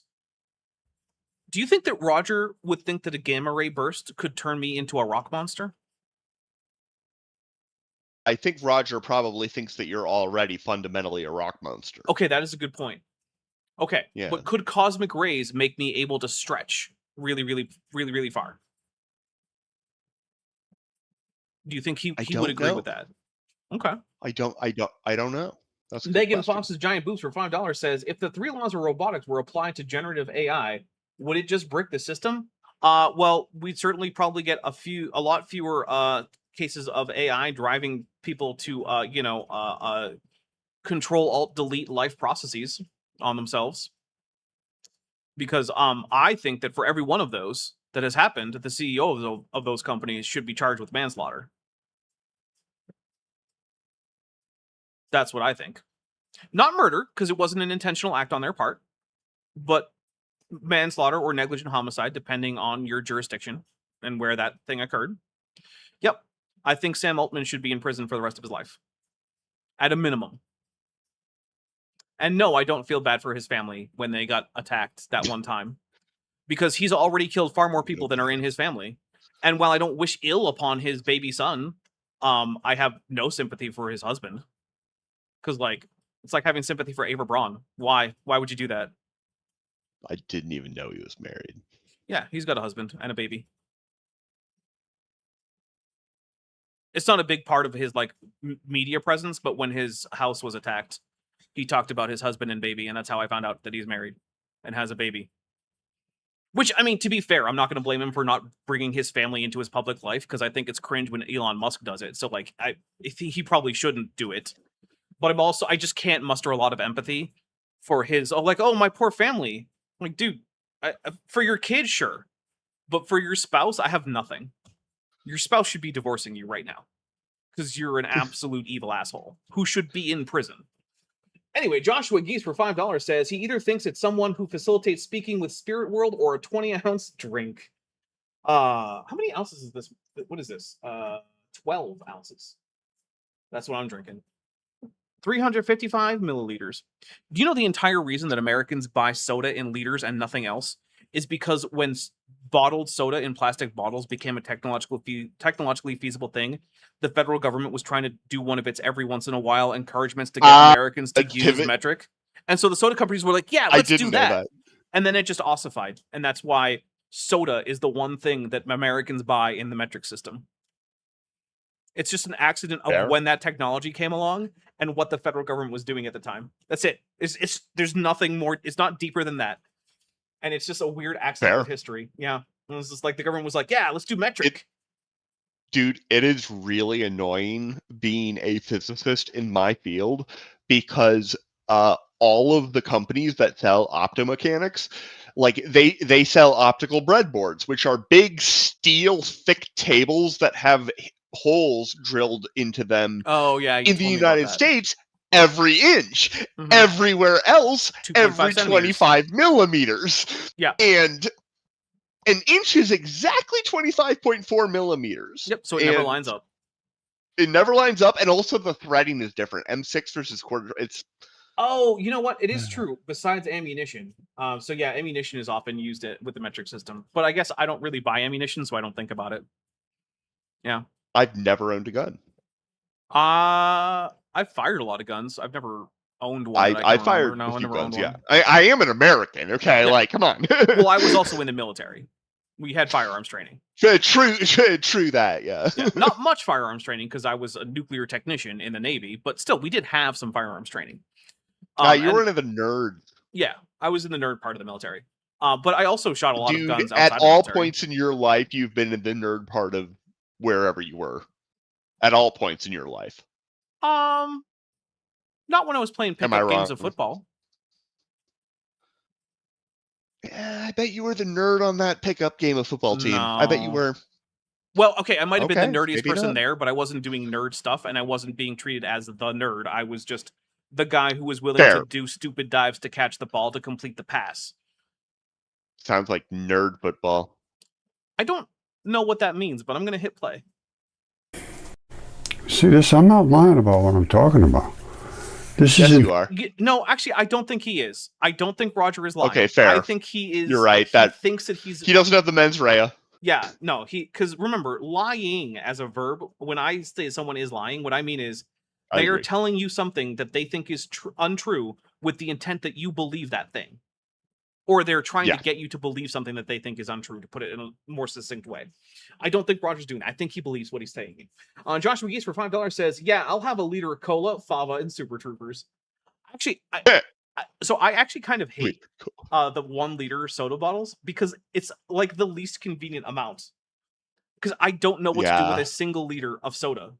It's an amount that never makes sense to me. It's always too little or too much. It's never the actual right amount. Because, like, I don't want to drink a half a liter, but, like, a third of a liter seems like a little bit too little. And then, like, I don't want to drink a whole liter. That's, like, crazy. And, like, so I just don't know what to do with a 1 liter bottle of soda. And so I don't buy them. I buy 2 liter bottles of soda or cans if I buy soda, which I don't do much. But I do sometimes. Yeah, I don't buy soda. I've never been a soda person. I don't like the carbonation. I buy soda mostly if I'm going to mix it with like rum or vodka or something or whiskey or something. It's basically the only reason I ever buy it. Okay, yeah. That works really well because the mixers take out a huge amount of the carbonation, which is the main thing I don't like. Yeah. So. It's basically there to add acidity and sweetness automatically to a liquor. Yes. Because balancing your stiffness, your sweetness, and your acidity, those are that's like the trinity of cocktail making. You have to balance those 3 things. And if you can balance them, almost anything that you put in there is going to probably be at least passably okay. As long as it's an actual like food flavor that people enjoy on its own, right? Challenge accepted. Yeah, fair enough. I mean, look, I have used vinegar as an acid in a cocktail before, and it wasn't good, but it was fine.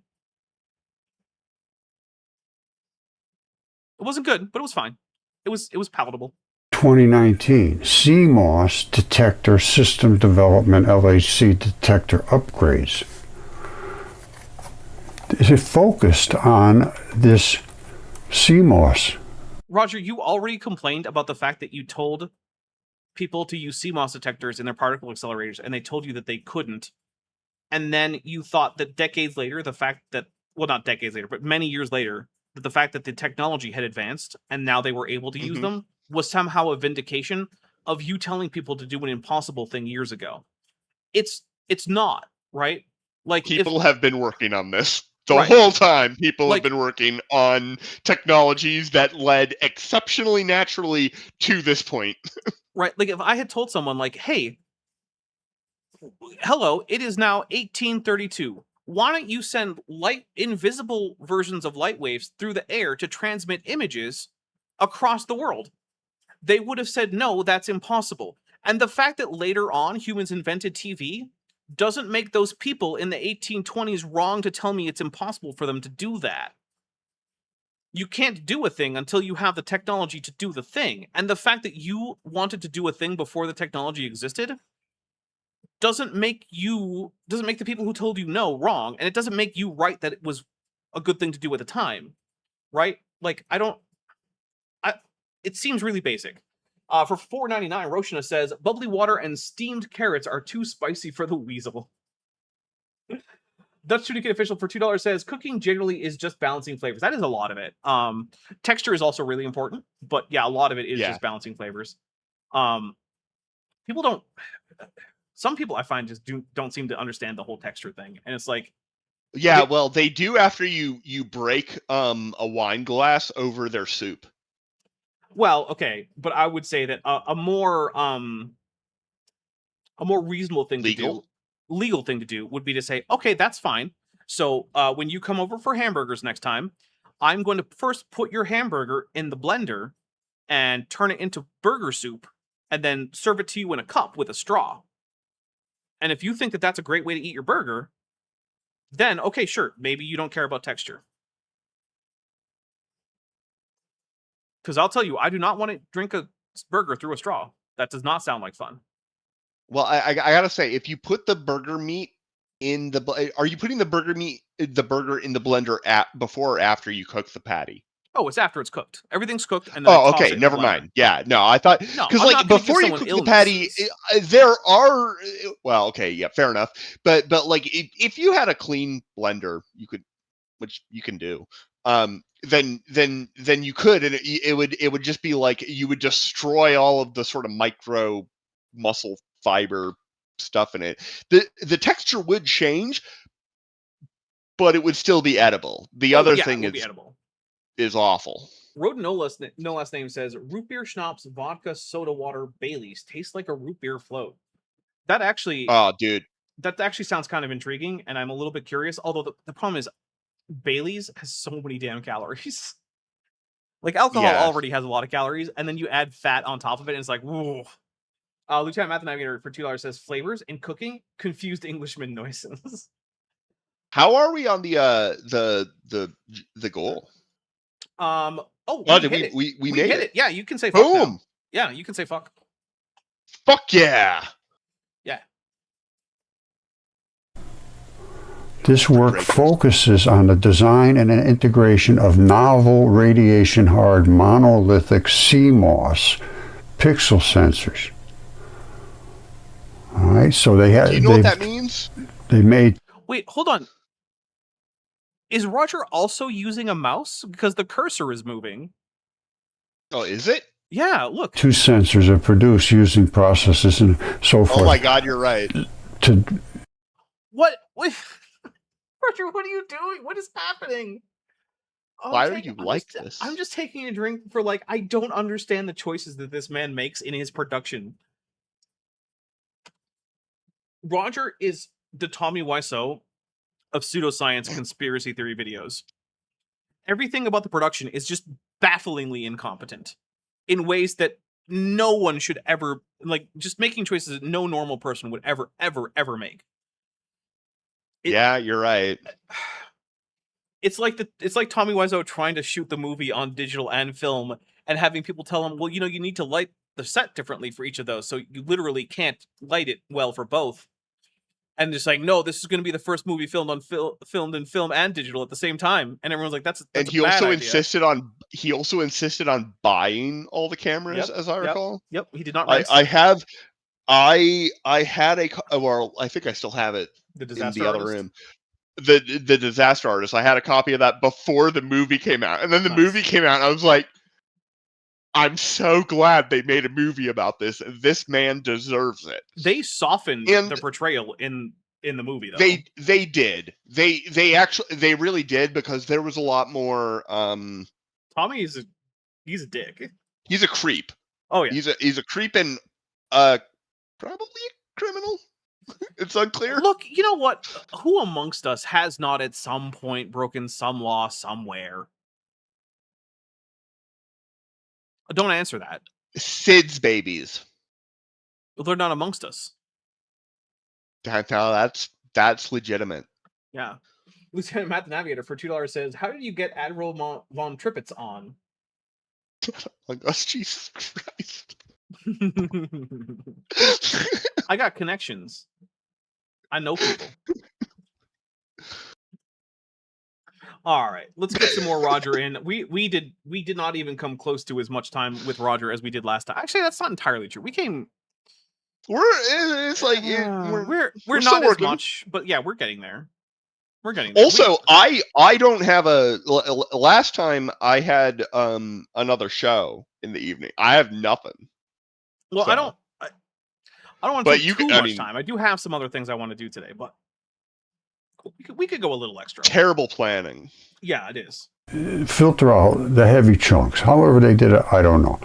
But they made them... Roger, if you don't know how they're doing their sensors, you probably don't know enough to critique them, my guy, right?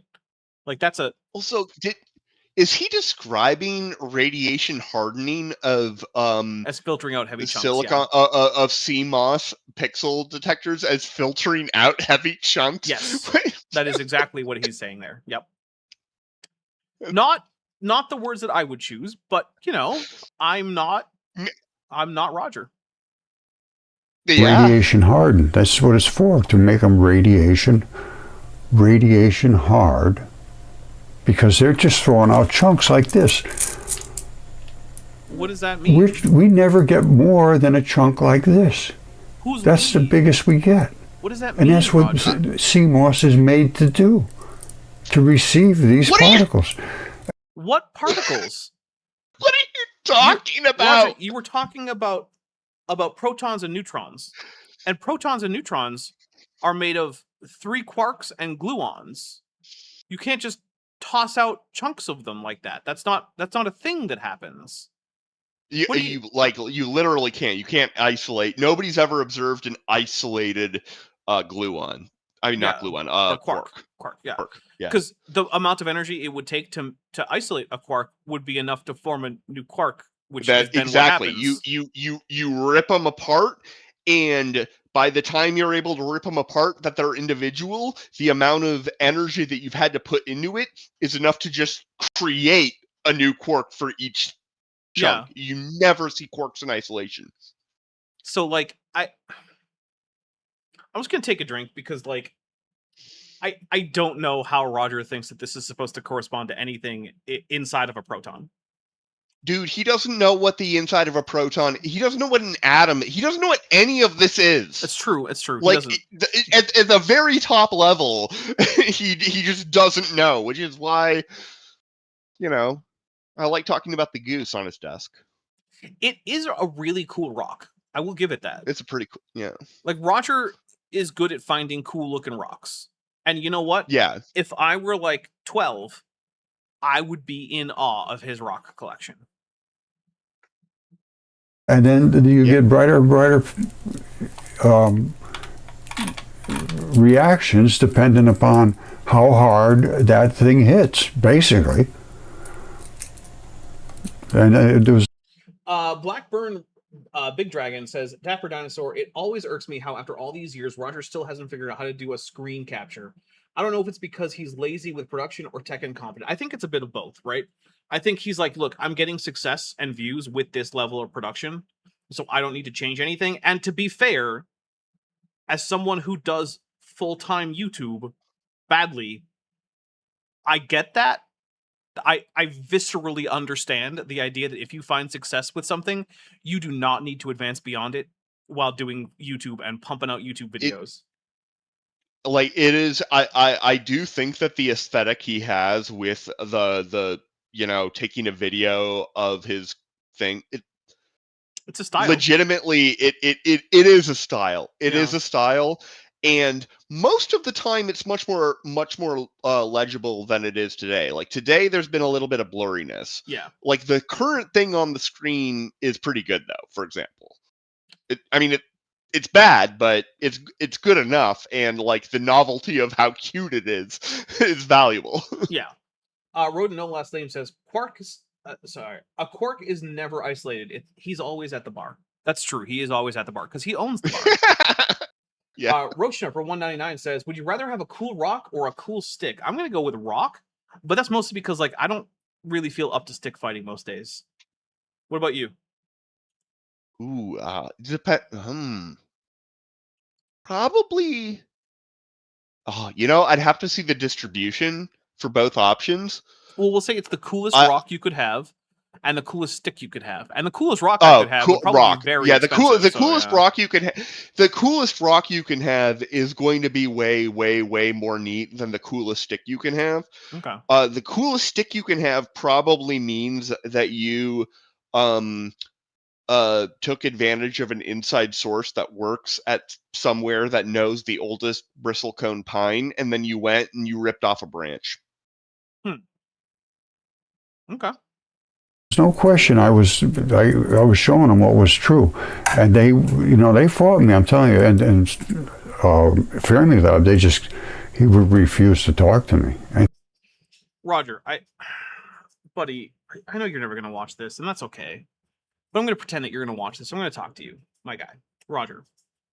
What everyone else sees you doing when you do this, what the people at Fermilab or the scientists that you email are, what they perceive is a man coming to them in their inbox saying things that are incomprehensibly, bafflingly, incoherently dumb, and insisting that that guy is actually better at their jobs than they are, and that they should abandon centuries worth of data and experiments and hard-won knowledge about the physical universe in order to pretend that a combination of some dead pixels and some JPEG compression is showing them the structure of a photon. It's there is no insulting. world. There is no world in which that is going to be well received. I'm sorry, Roger. Look, I don't dislike Roger. I don't hate Roger, but like he has just an absurd disconnect between his image of himself and how anyone who knows anything about anything he talks about sees him. It is night and day. He thinks of himself as the absolute pinnacle of human cognition and logic and reason and scientific rigor. Everyone else looks and they see Bozo the Clown with a feather. But not just Bozo the Clown with a feather, Bozo the Clown with a feather who's insulting anyone who thinks that Bozo the Clown is not the premier scientist on Earth. Yeah. So, like, what? I'm sorry, Roger, but like, again, if you ever watch this, this is all you're going to get until you learn what the hell you're talking about. Until you figure out how these things like particle accelerators work, why we know the things we know, how we can tell what a gluon is, what a quark is, what a proton is, what a photon is, the difference between muons and electrons, what it means for a sensor in a camera to detect light. You don't even know what that means, Roger. So of course everyone is going to at best ignore you, and at worst give you a little bit of an insult before they block you. It is the only reasonable response for them. Because you're basically the tiny little chihuahua behind the fence who annoys you every time you walk by, except that you seek out people to annoy. And instead of just yapping, you directly insult their intelligence and their ability to do their jobs. In some cases, you insult their honesty, Roger. Yeah, that's the one that makes me the most upset is that he thinks that we are liars. Yep. And I'm like, he consistently accuses of being like fundamentally of bad faith. I think that he's of bad faith, but not like fundamentally. I think he's of bad faith because he's sort of like bought his own sort of story. Yeah, he drank his own Kool-Aid. But not because he hates other people. Like I don't hate Roger. Yeah. Right, exactly. Because in like we've seen people in his space that are much more malicious. Like Ken Wheeler is, dick. I think, way more malicious. He's also way better at the word vomit. Yeah. He might be the best. Ken Wheeler actually sounds more like he's saying a real thing, even when he's not. Yeah. Well, because he knows how a clause is structured. Yeah, he knows pretty basic well. English grammar. He I didn't say that. I said he knows how a clause is structured, and then he ties them together in something that you could diagram it as a sentence. You could. Yeah. You might get arrested, but yeah, you could.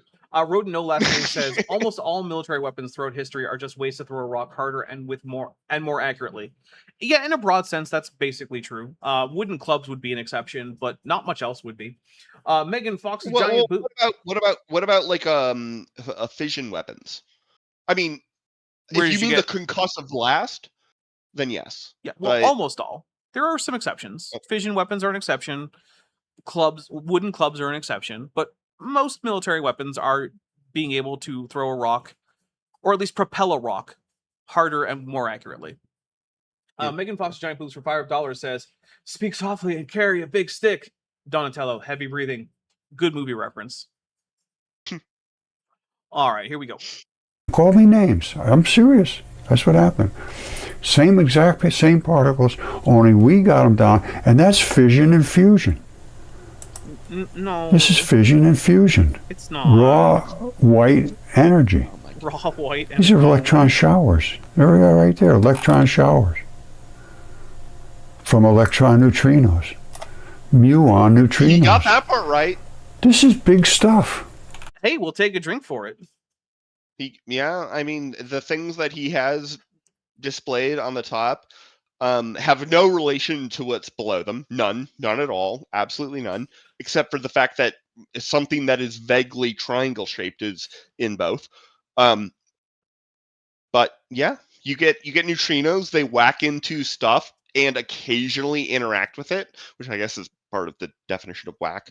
Yeah. And they produce cones of radiation called, Cherenkov radiation.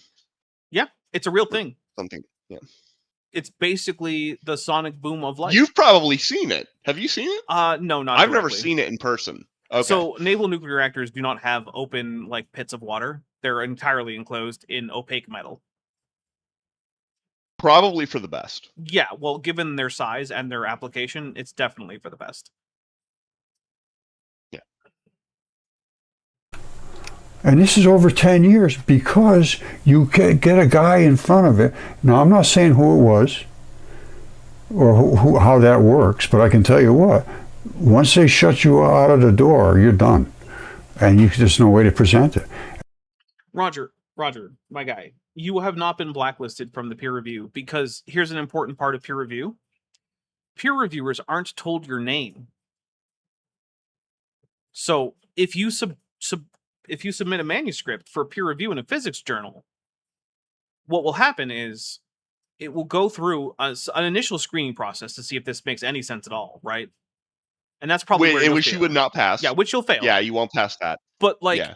if you could make something that passes that initial scrutiny and then gets passed on to peer reviewers, they will not know who you are, and you won't know who they are. So that is to avoid this very thing, right? Where like someone gets blackballed because they're a dick or something, and so now their work isn't taken seriously. That's one of the reasons we do double blinding with peer review, right? We blind the reviewers to whose paper it is, and we blind the person whose paper it is to who reviewed it. So that way, there's none of this personal nonsense going on. So Roger, if you actually had the data, you could write it up as a paper, and you could submit it to a physics journal, and then it would get published under your name eventually, and it doesn't matter if the reviewers don't like you, because they won't know it's you, and they can just see and cope if you can get it past peer review. You could hold it over their heads and say, see this? You thought I was just an idiot, but it turns out, no, I was right all along, and you proved it. You could do that if you have the data to back this up, and that's where you're failing. It's not that people are being mean to you, which sure they are, but also you're being mean to them first. That's not the thing that's holding you back. He's quite mean. He really is quite mean. He's mean in like a polite sounding way, but yeah. Lieutenant Math Navigator for $5 says, raw white energy sounds like something a guy that thinks being an anti-vaxxer is impressive would put on his Tinder profile. Oh. What I actually picture is just someone chugging the White Monster cans. Yeah, just chugging White Monster. Which sucks because, like, I'll be honest, I like White Monster as one of my favorite. Like, the no sugar White Monster is one of my favorites. Nice. Drinking White Claw. That almost counts. But like, right? I do not like the degree to which it has been co-opted by like specifically like white supremacist bros. Because now every time I drink it, I feel like I'm part of like an I didn't know that was a thing. Oh, it's a thing. Is white? Do I have to stop drinking White Claw? No, because I can do that. You don't have to stop I can drink. No, I can drink what's the other hard seltzer? Black I can't Claw. remember. I don't think that's the thing. It's not. But no, you don't have to stop drinking White Claw or White Monster. Just know that White Monster has become a right-wing fasci meme about white supremacy. And Vril, you know about Vril? Yeah. Do you know why that's associated with fascists?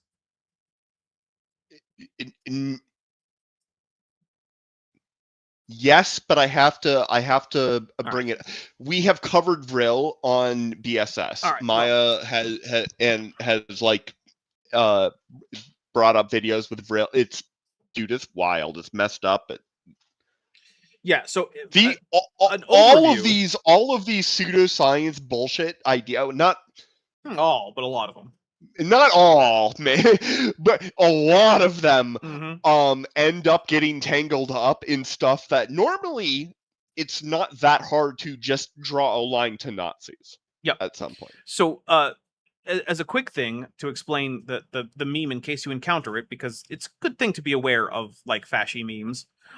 Vril is from a German sci-fi novel that was written I believe it was written in the interwar period, but it might have been written around the time of World War I. But either way, a guy goes into the Earth and finds this Ubermensch race who use this mystical energy force called Vril. And this novel inspired a lot of the organizations that then supported the rise of the National Socialist Party in Germany, and also gave it sort of like the skeleton for its ideology. And and some of those organizations actually funded trips like to like Antarctica and stuff like that to like try and find some of this.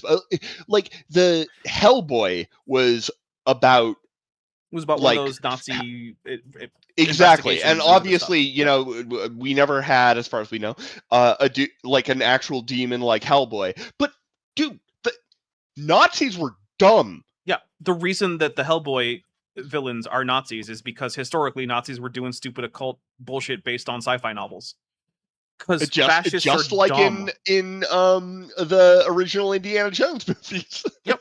So the way this makes it into memes now is that the Vril one is in a white, or sorry, the white monster is in a white can, so obviously white supremacy. And then it's being connected to Vril because it's powering you up. And then they're doing things like putting pictures of like Charlie Kirk drinking white monster representing Vril and going to Agartha, the mythical homeland of the Ubermenschen from below the earth. So, yeah, don't worry, he didn't die. He just ascended to a fascist white nationalist paradise after drinking a bunch of Monster. Which is not to say stop drinking white Monster. I haven't stopped drinking it. Just be aware of the ways in which it's being used to, promote propaganda from things that maybe you don't want to support. And there's to not have one question to me about this. I have questions for you. Roger, yeah, I have questions too, but it's not because I think there's anything here. It's because I want to understand how you can believe something this incomprehensibly dumb. And when I say it's incomprehensibly dumb, it's also incomprehensible on its own. Nothing you're saying means real things. You have to work to get to the point of being wrong. What you're saying is mostly just gibberish. Every time that I steel man you, Roger, what I'm doing is providing a framework to explain why you are wrong. David Smith asks, anything to do with Bovril? And I don't remember if it does. I know the Bovril had to do with like bovine-derived supplements, and I think that was actually just a portmanteau of bovine and virility, and it is a coincidence that it has a similar sound, but I'm not positive. Because I am familiar with Bovril as a product that was sold, but not like terribly familiar with it. Like, so I think it was just a portmanteau of bovine and virility, but I could be wrong. After showing this evidence specifically to Fermilab and to University of Geneva, although they did acquiesce at University of Geneva. No, they didn't, Roger. Someone developed a new technology that made CMOS more effective, and then they used it, and it had nothing to do with you. I'm taking a drink because Roger somehow thinks that the fact that someone else invented a radiation-hardened CMOS sensor is somehow his fault. Or not fault, but like as a result of him. He's like I made this meme. No, you didn't. You didn't make it. It was not because of you that they went to CMOS, Roger. They almost certainly forgot entirely about you. Also, the people who did it never knew about him, almost certainly. Oh, yeah, that's probably true.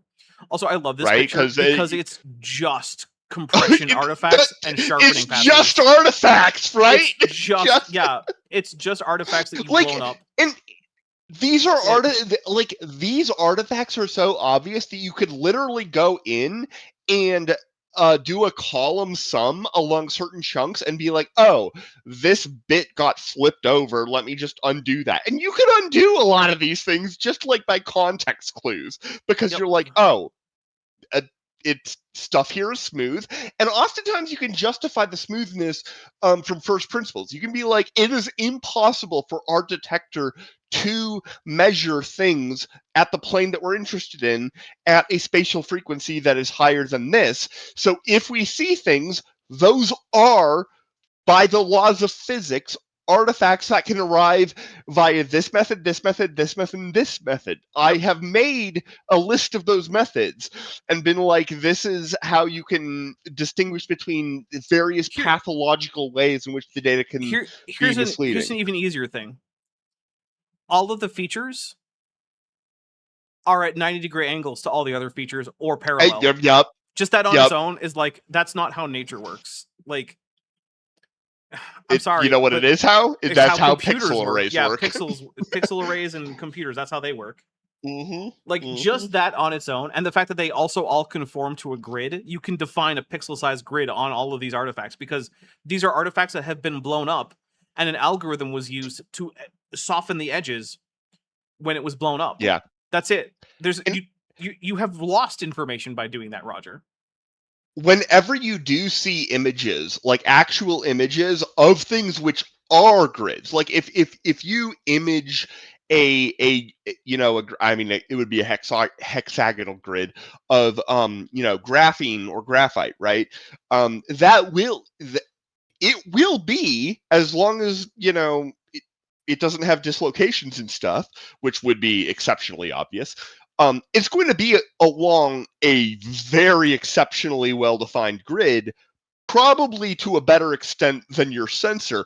It's also like never exactly lined up, because the person positions the thing on the sensor, and it might be really quite lined up, It's not but gonna be perfect. there's going to be there's going to be some drift from it, and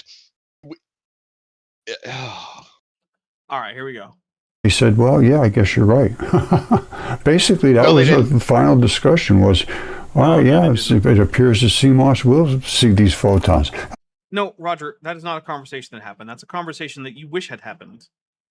Yep. Because I can guarantee you that what happened is you sent them an email saying, hey, you should use CMOS. They sent an email back saying, hey, thanks for the suggestion. Currently, we can't because CMOS is incompatible with what we're doing. And then years later, which we already know because he gave us like time references, someone had invented a radiation hardened version of CMOS that did work, and then they installed that. And I can almost guarantee you, I would be willing to put significant chunks of money that no email was sent thanking Roger for his suggestion from years ago that didn't work. Oh yeah. No, there's no way. There's no way that happened. If they wanted that to happen, there's no way they were organized enough to make it happen. Yeah. For $2, My Unfinished Journey says, hail daps and taps and hail pixel arrays. Pixel arrays are great, and actually, I have been coming up with various ways to simulate pixel arrays in Blender, and my most recent one that I like is one that takes an array of pixels, right? And then it raycasts down to objects, and then the brightness of the raycast of the pixel is correlated to the length of the ray before it intersects with whatever I'm raycasting it to, such that there's an exponential decay and it gets dimmer the farther away it is, so that you can get a sense of depth on this simulated pixel array based on placing 3D objects underneath the actual array and having it raycast onto them. Does that involve like it? So if there are no reflections, that will give you a okay. Then that'll give you that sort of attenuation as and it'll probably do it with a particular sort of atmosphere and like effect that is. Yep, it looks kind of cloudy. Except I also have it so if the ray escapes the maximum distance that I gave the ray, it just deletes that pixel. Yeah, you just leave it, because I mean, eventually you're just gonna like start accumulating round off error and carrying around zero vectors that are just annoying. So and bad. I'm doing it in Blender, right? And Blender uses fundamentally arbitrary units, but I gave it a limit of 100 units. If the ray goes for 100 units, it assumes that the ray escapes to infinity and it returns a no hit. Yeah, okay. If you have like a local environment that is by construction because you built it smaller than that, yeah, I rebuilt a ray tracer in Mathematica, so that we could like simulate optical elements. So you can like define optical elements by their index of refraction and the curvature of their surface, and then you can compose interfaces. You define an interface, and then you compose interfaces. So you'd have like the interface of one side of the lens and the other side of the lens, and then also the boundary of the lens. You just although normally gave me an idea. And you simply calculate the law of refraction and reflection at every point, and then you compose all those things together, and it is we use that instead of like actual software, because like ZMax is the industry software. ZMax is like a $5,000 a year thing, and it's like, we know how to do the thing at the level that we need it to do. ZMax can go a lot more advanced, but we know how. Yeah, an idea of using the hit normal from my raycast information to color the pixels in question, which would give you an idea Ooh, of yeah. the angle. Yeah. Yep. Absolutely. You could do that. Because, I would even bet that there, like, you could do color. There's probably like some sort of like luster or something yeah, well, I'm just using the pixels I don't as know. basically emit light at a certain intensity based on the length of the ray before it gets hit. My Yeah. Unfinished Sock for $2 says, "Don't invent CMOS stories. Like and share instead. Good advice." All right, here we go. That's a photon. Roger, that's No, it's not. an artifact. It's an artifact because it's everything's aligned and it's just an artifact. I'm gonna take a drink. It's so obviously an artifact. I don't know what to tell people that have seen a lot of digital images and don't know that. If you haven't seen a lot of digital images and you don't have that context, absolutely. Sure, maybe, I'm right. not trying to. But yeah, Roger's looking at digital images all day, every day. Yeah. Okay, you know what this reminds me of? When the Flurfs take like a JPEG version of a shot of Earth above the moon from like Apollo 11 or something, and then they toss it into like a program that detects JPEG compression artifacts, and they're like, "Look, there's a big old box around the moon." And it's like, okay, take the TIFF file from NASA at full resolution. That's why we have TIFF files. You know how we save all of the data from our cameras? We save them as TIFF files. Yeah. And even then we have to make sure that the camera isn't applying that stupid gamma correction and raising all of the pixels to the power of 0.8. It's like I'm sorry that you don't understand how different image file formats work. I get why you don't, because most people don't. But if you're gonna make it your business to talk about digital images and what they can and can't tell you, you need to know about in a scientific context. Yeah, you need to know in the a scientific context between TIFF, it's TIFF. PNG, like AVIF, WebP. You need to know what these are. You need to know what they do, and you need to know why to use or not use them. And here's a fun fact: for data, you're never going to use pretty much anything but TIFF because it has the lowest amount of compression and it has the most information depth, which means you get to preserve the most data, and you don't crunch your data away with compression, because compression isn't fully recoverable. Once you compress a file with the algorithms that any image compression is going to use, when you pull that file back up, it will be recognizable, but you will have lost data. In fact, you can check this on your own. If you continually save JPEG files to brand new file paths that require it to recompress the image, your image will degrade. It's a thing that can happen. I'm gonna hit play. All right, you see out here, it really isn't a photon yet because it hasn't hit anything. It isn't a photon yet, Roger. How did you get a picture of it? I don't even know what that means. How did you get a picture of this not a photon yet? What do you, Roger? A picture happens when a photon hits the sensor. How did you get the picture of these photons if they're not photons yet? Like, what is the thing that hit your sensor? It could be what? Read noise. So this is a real thing. When you read the pixel values, that is an electronic, thing that's happening in the circuits that takes data from the pixels to the thing that converts them into something that eventually is able to be saved to a file, right? All of those steps do have noise. That particular step has what's called read noise. After that, you're basically able to like mitigate it and ignore most of the noise sources after that.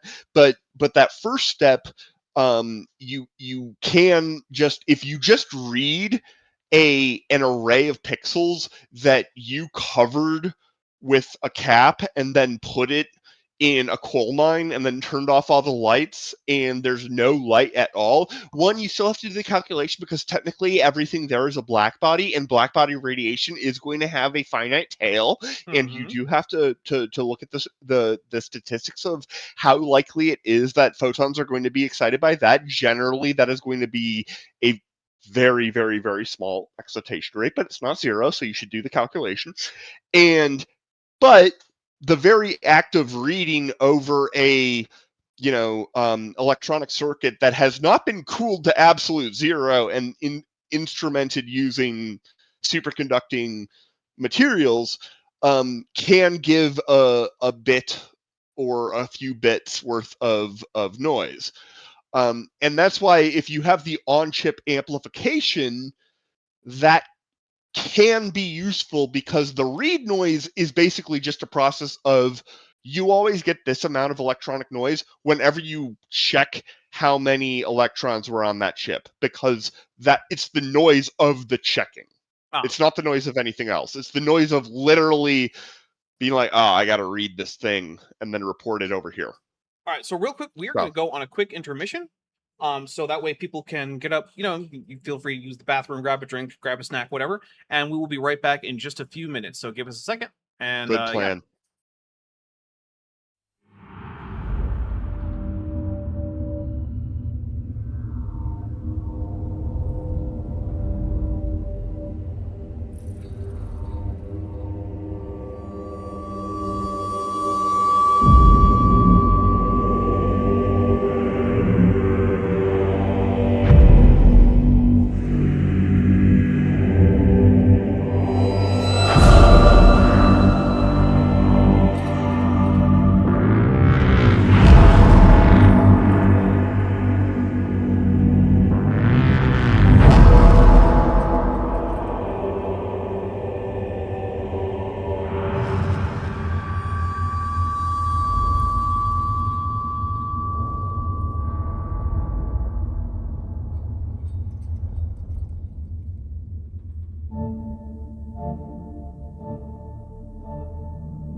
All right, we are back. Yeah, I did decide to use a different intermission video. It wasn't Beethoven this time. Instead, it was my my custom animation because I am really, really satisfied with that animation and how it morphs between the different shapes. So there you go. All right. It's really great. Am I missing a super chat? Let's see. Roshna for 199 says no CMOS, only Cosmos or Cosmos. Thank you very much. All right. I don't remember if I actually read that before or after the break, but I read it here, so I definitely read it. Actually, several times a week, I get someone saying, "Hey, don't forget this super chat." And I'm like, I definitely read that super chat, but then I read it again because I would rather read it twice. You know than read how it 0 often times. I get that? Never. 3 times a day? Yeah. Never. Okay. Never. Okay. You know why? I don't. Because I don't make content. Oh, well, you do on Bad Science Sunday. That doesn't count. Come on, Dapper, that doesn't count. Okay, like don't make me go through this. It counts. No, it does. It does. Listen, It counts okay, just like Kip magnets is gonna count. come after me. What? Dapper, I thought we were friends. Why did you think Why that? are I'm you subjecting doing you to this Roger. I already subjected myself to Roger with Maya, but maybe Yeah, and that's I'm because encouraging she's that not a friend self- either. And I'm Everything encouraging about that my social self-destructive- circle is Yeah. a poisonous lie. It turns out that everyone is rooting for your downfall, and they're using Roger to bring it about, and magnets. I'll hit play. You say, well, it didn't hit anything. Yes, it did. It hit the reverse. Roger, anything that is showing up on your camera sensor that's real must have hit your camera sensor. You can't. He thinks that he's taking pictures of photons that are whizzing past his sensor.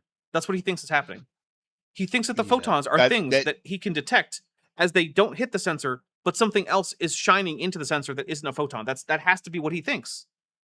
Correct, and I will say that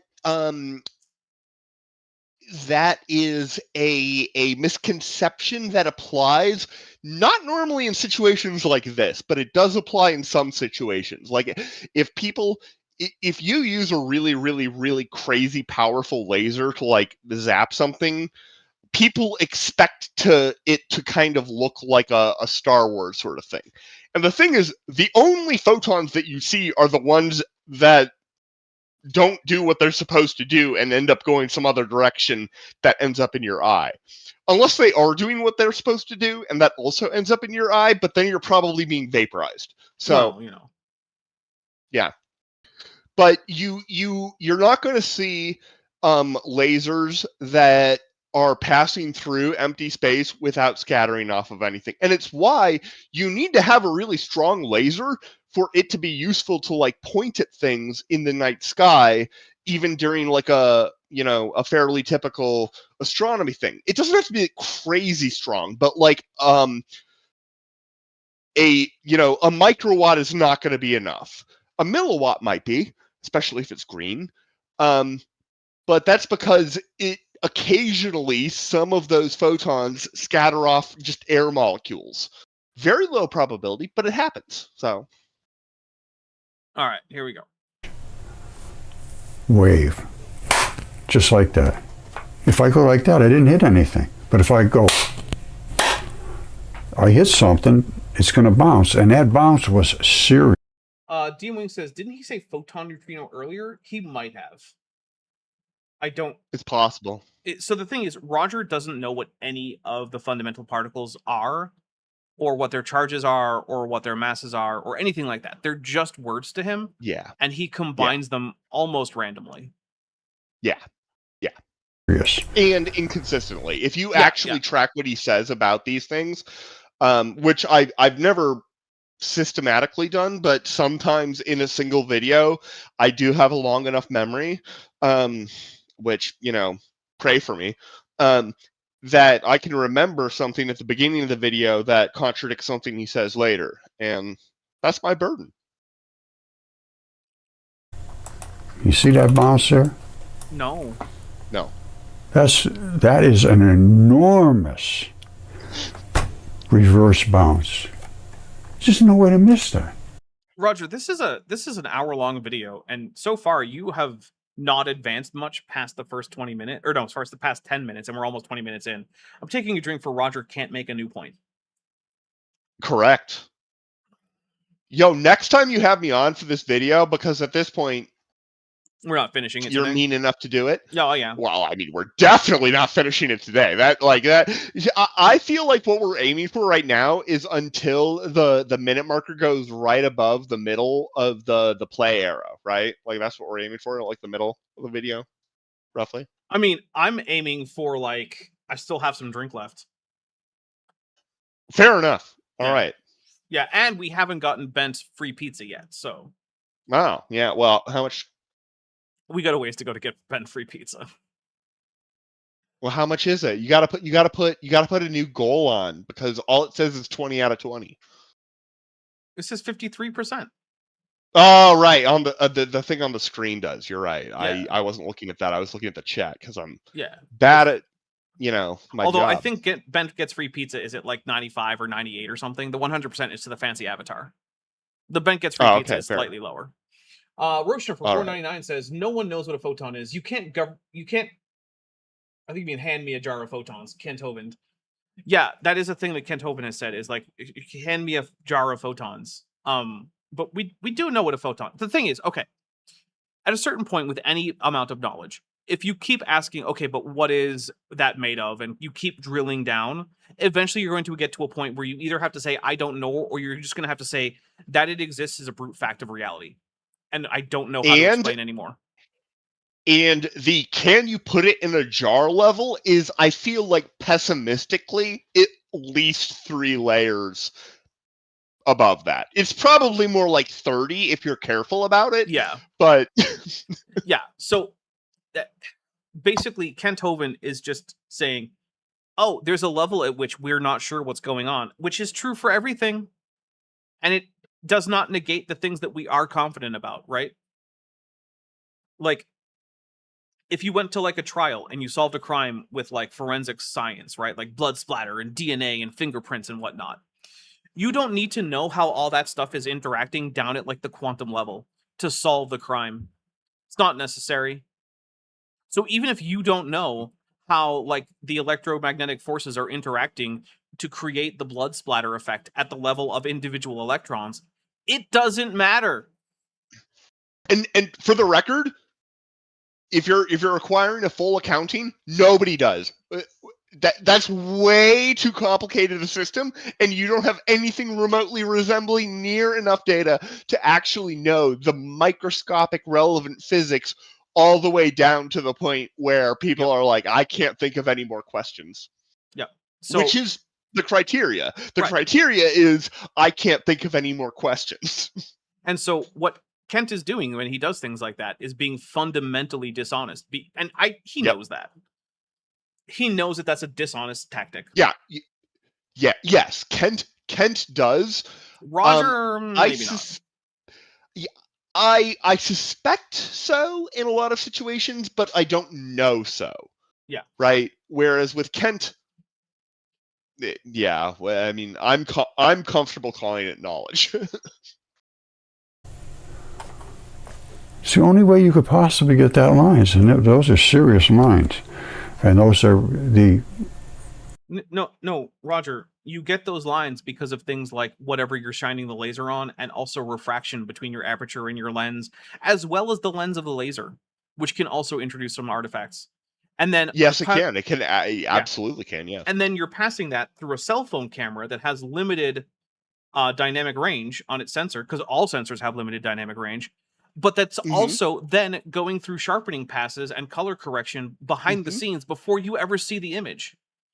And also, sorry, go ahead.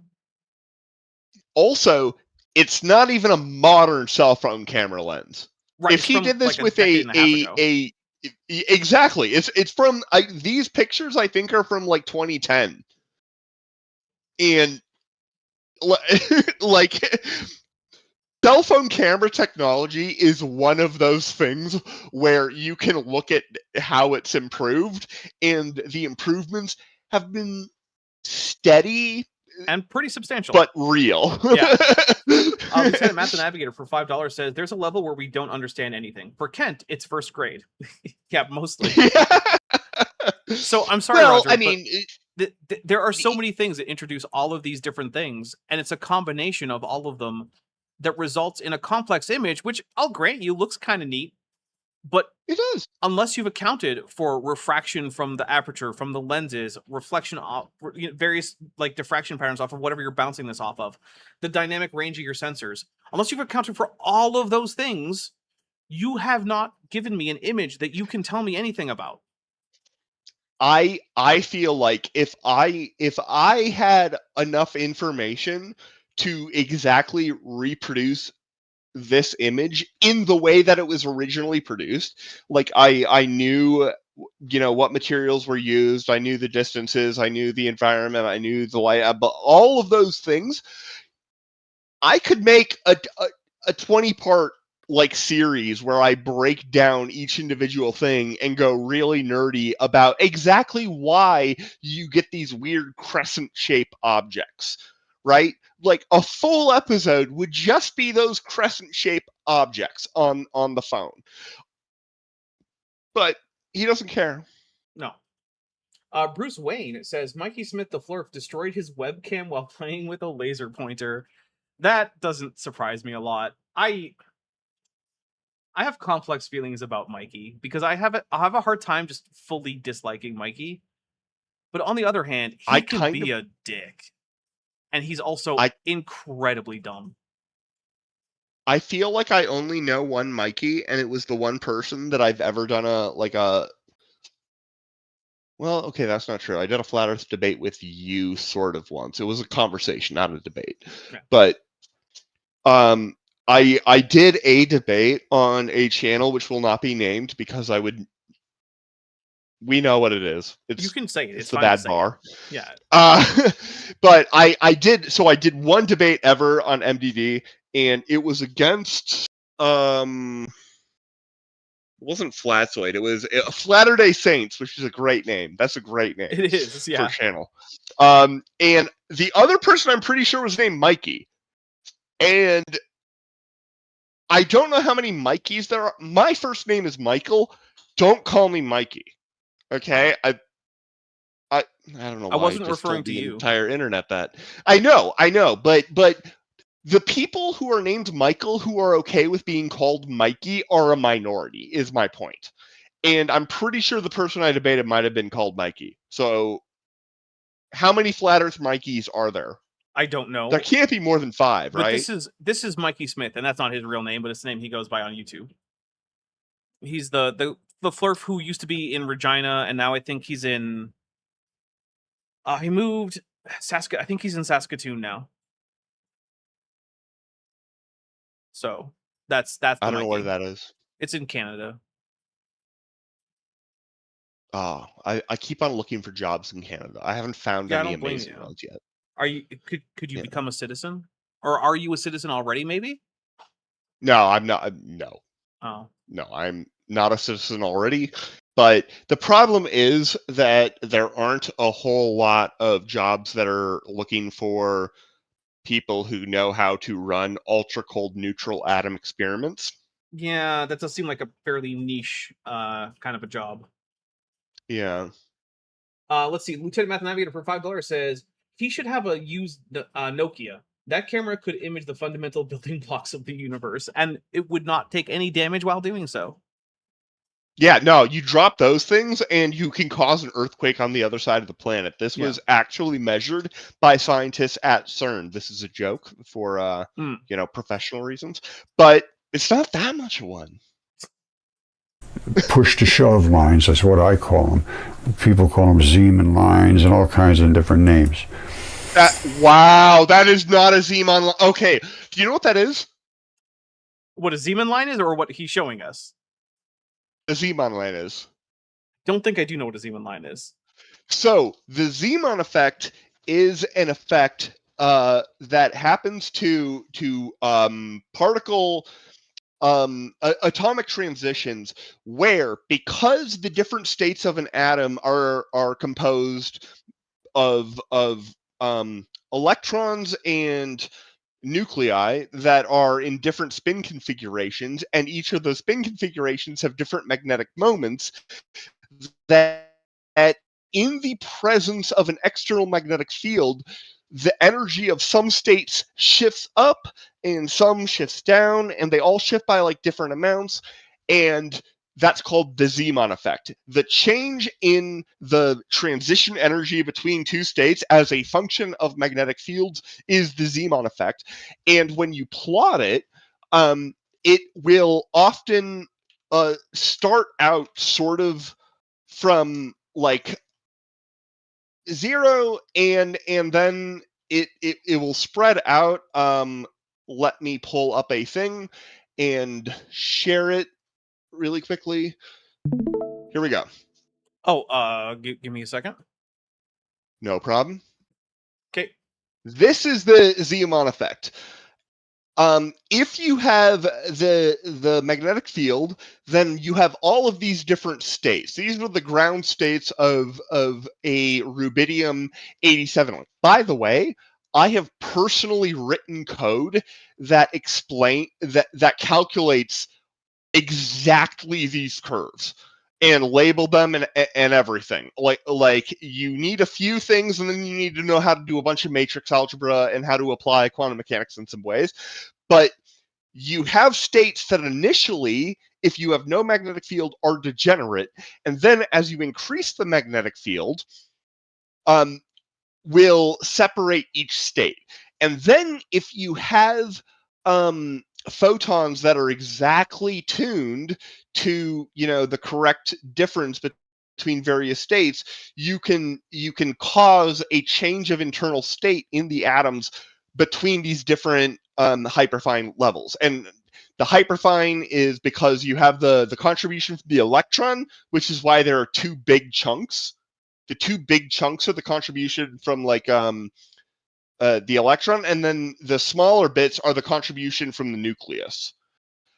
And it does these particular things, and the thing that is the same as what he's showing is that there is a V pattern. That's it. The V pattern is the entire similarity. The fact that it starts off small on this side and then it gets bigger on the right side. That's the entire thing. But this is the Zeeman effect, and it's an effect that has to do with exactly how external magnetic fields contribute to the configuration of electrons and the nucleons of, in this case, rubidium 87, which I have literally calculated it for and used in order to figure out what to set my instruments to in order to do the thing correctly. So what I'm hearing is that you did a lot of work that could have been switched out for just taking a quick cell phone picture.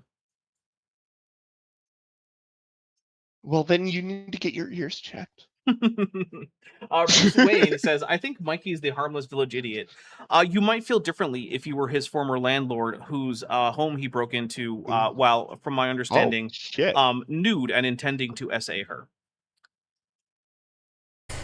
But the green is exactly identical to the red, and the same thing with the blue. Only the blue is a little too fast to really do too much with.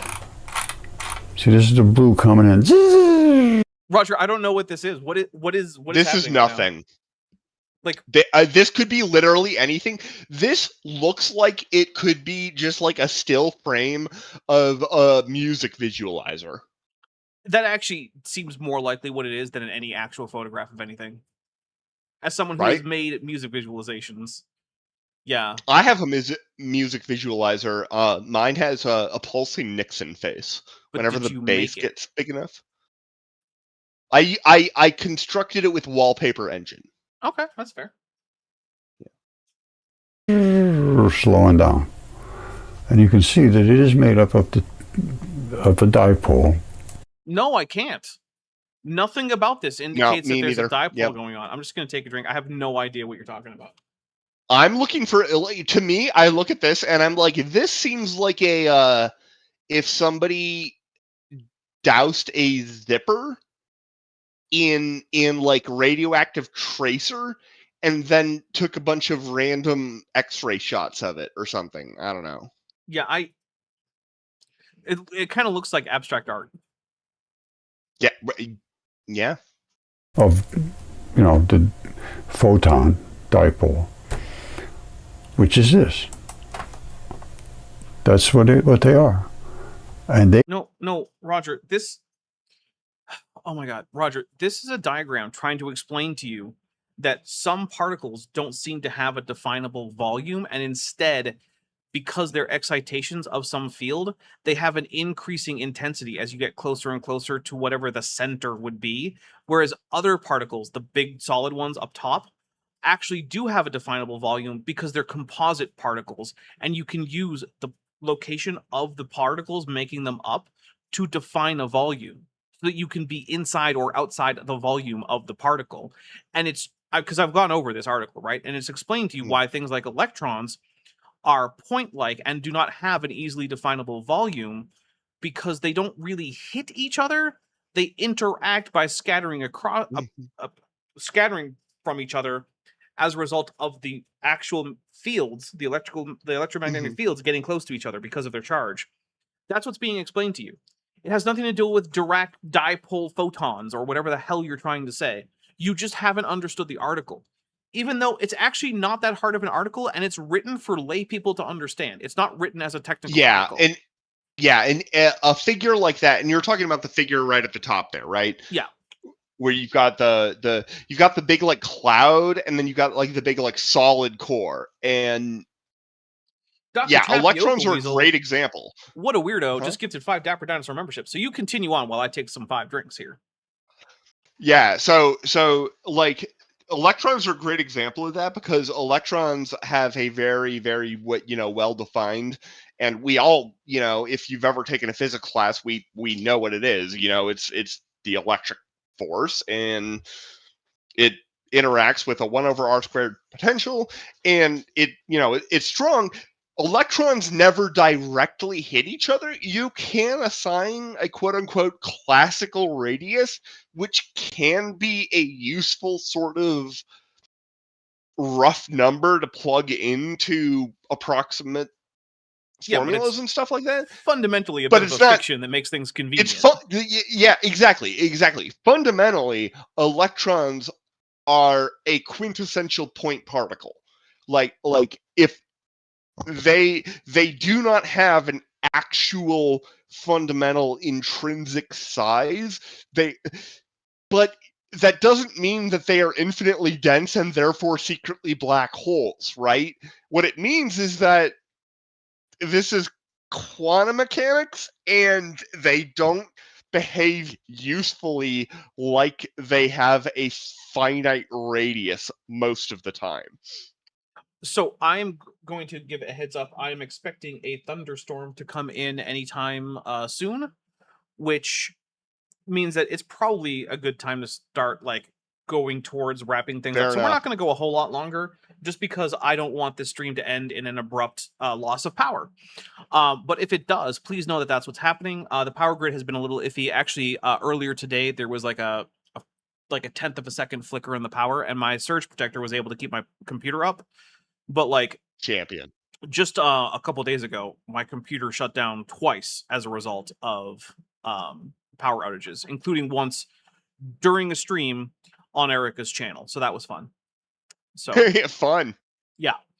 So just giving people a heads up that is a thing that's happening, and as a result, I will probably be starting to wrap this up. But also, it's going to rain soon, which will bring the temperature down a little bit because, like I said, we hit 44 degrees Celsius today, which is, even for me, it's a bit much. They should be glued together. If you break those apart, it's fission. If they come back together, it's fusion. And that No, Roger, those mean things about nuclei, right? You can't just apply those to anything. It's true that in colloquial terms, you can apply fusion a little bit maybe, too. Yeah. Fission, though, you really can't. Fission is a specialty word. Fusion is a more general word, right? Like things fuse. Things normally don't undergo fission. Yeah. That is exact. Sorry. Yeah.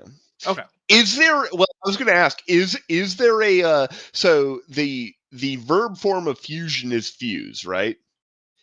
I don't know that Is there is a there standard fission verb That's form. because it would be fizz, and that definitely doesn't mean that, Yeah, no. right? Fuse, I think it is. I think it's actually fuse.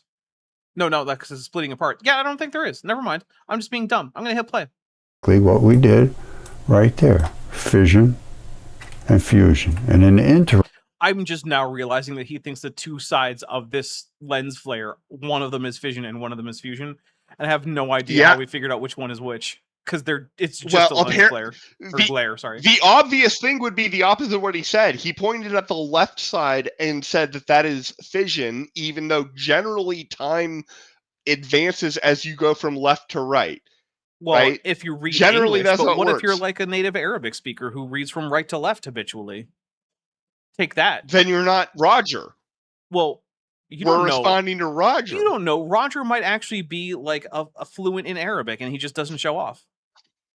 I will bet my life on this. That Roger does not know Arabic? Yeah, and are you concerned about my safety? No, nobody is. Not because I'm right. No. But look, if he did know Arabic and just wasn't showing off, we wouldn't know. We would. He wouldn't have a YouTube channel. Oh, I don't know about that. Yeah. Ken Wheeler does speak ancient Greek. I know a bit of Arabic, and people are often surprised, even though I don't hide that fact. So. Yeah, but you don't go around talking about a thing that has a cone on this side and then a cone on this side as being fission and fusion. That's true. I also don't do that. If you did, you would establish which direction time is advancing. He hasn't established that. He's an English speaker. We have no reason to believe that he's an Arabic speaker. Therefore, the convention that is extremely widely accepted in our language and community and culture is that time advances from the left to the right, which means, and then presumably the vertical axis is displacement, which means that things get. Time goes from in front of you to in back of you, and that is why we have things like forward and backward in time, and why the word before, which used to mean in front of, now means earlier in time. The direction of time in English is not left to right; it is in fact front to back. However, written English proceeds from left to right in its writing direction, which is why we also tend to put the time axis on graphs going from the left to the right, horizontally. Yeah, I feel like there's something to do with the Sapir-Whorf hypothesis here. Not super a lot. Other languages have other directions for time. Some languages have time flowing the opposite direction. Some languages have time flowing from above to below you. And they all seem to figure out time just fine. Man, I was really hoping... Chat, I was really hoping that he was going to give me credit for knowing how to use Sapir-Whorf hypothesis. I mean, it is modestly impressive that you know the Sapir-Whorf hypothesis is a thing, but it also, you just betray that you are not aware of the degree to which it is not much of a thing. Correct. So. You know why? Because I'm not the linguist on this show. You are. I'm not a linguist either. I don't know why you keep lying to the I'm less audience. of a linguist than you are a mathematician.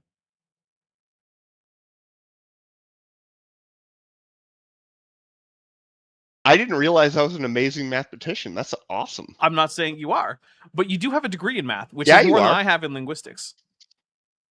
Okay, fair, but you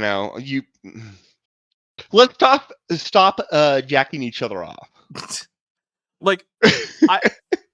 People sometimes think I have degrees that I don't have. It's a thing that happens to me. I've been accused of being a paleontologist. I've been accused of being a linguist.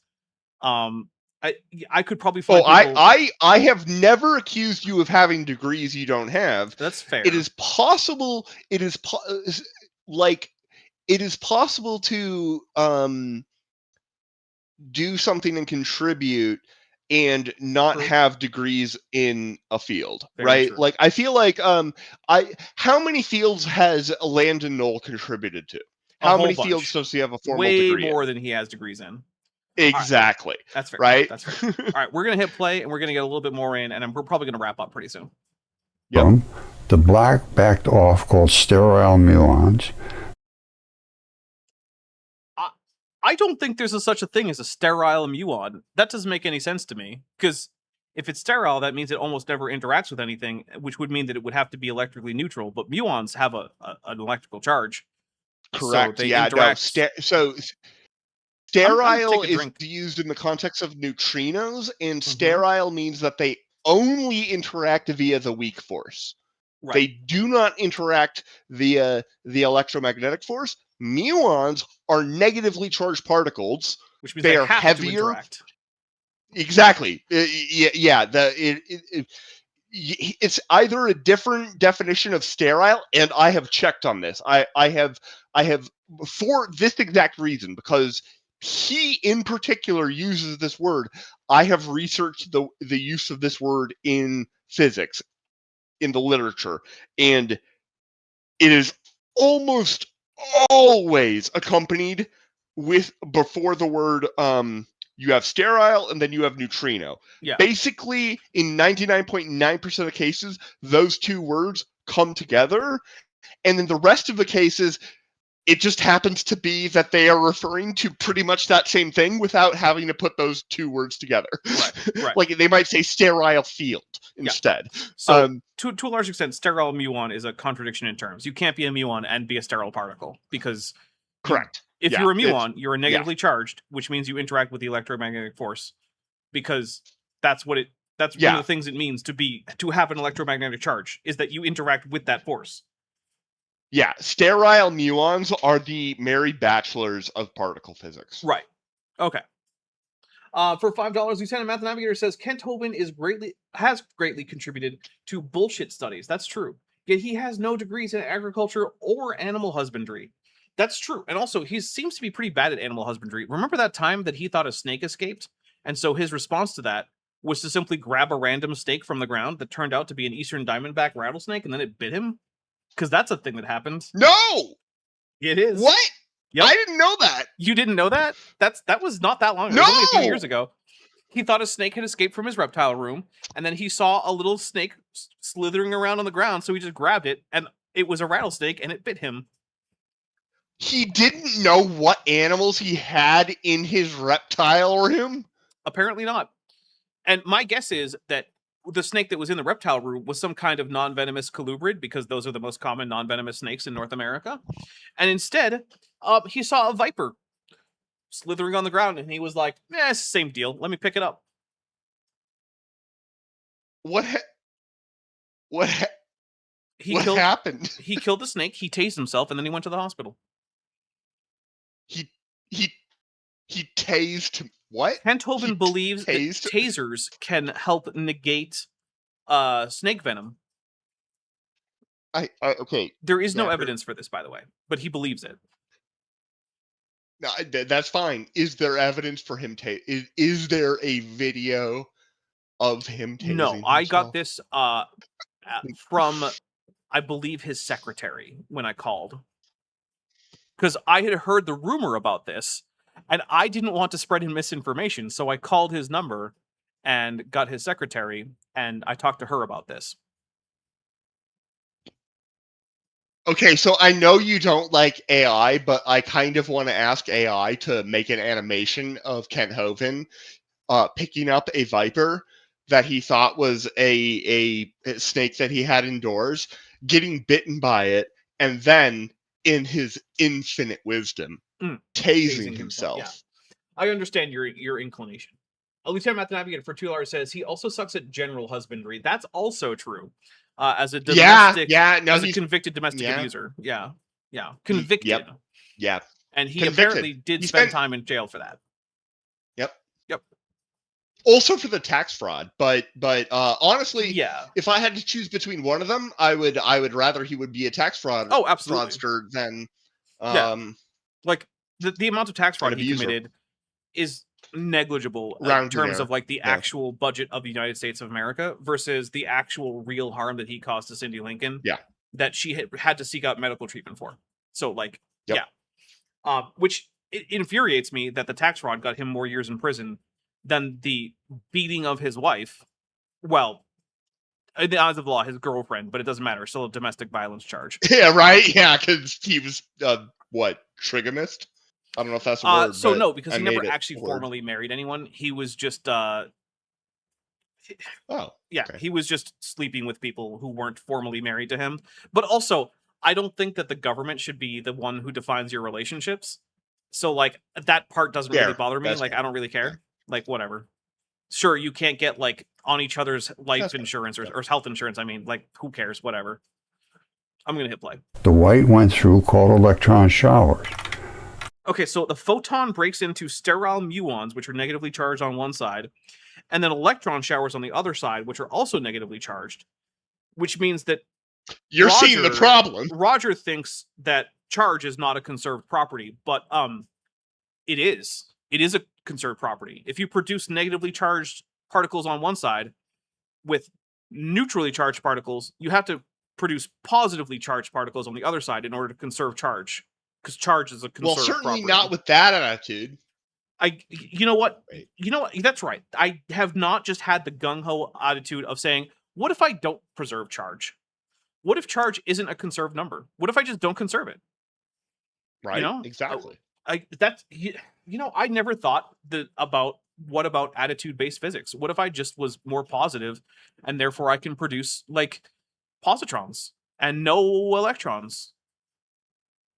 That's how Lieutenant Commander Data works. Yeah, he's got a positronic brain, which seems Exactly. really dangerous. It does. Yeah, it does. All right. You know what? With the Roger doesn't understand conservation of charge because he doesn't understand conserved properties. Like he just doesn't understand it at all. I think that's where I'm going to call it, because like I don't know how much more I can take after.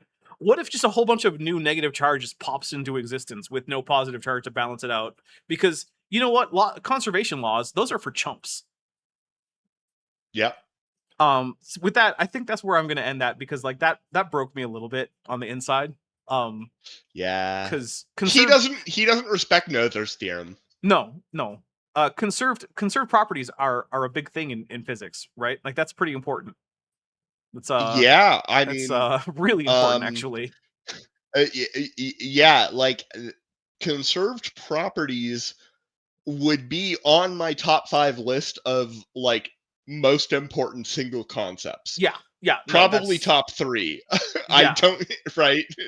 I mean, like maybe what energy is might be a little bit higher, but like that's probably what energy is would be there, but then you would also have things like and this is even in like a different category almost, but like the applicability of math. Yeah, that's a pretty good one to have. Right? Yeah. So like what energy is that math is applicable to physics. By the way, energy is the capacity to do work. Yes.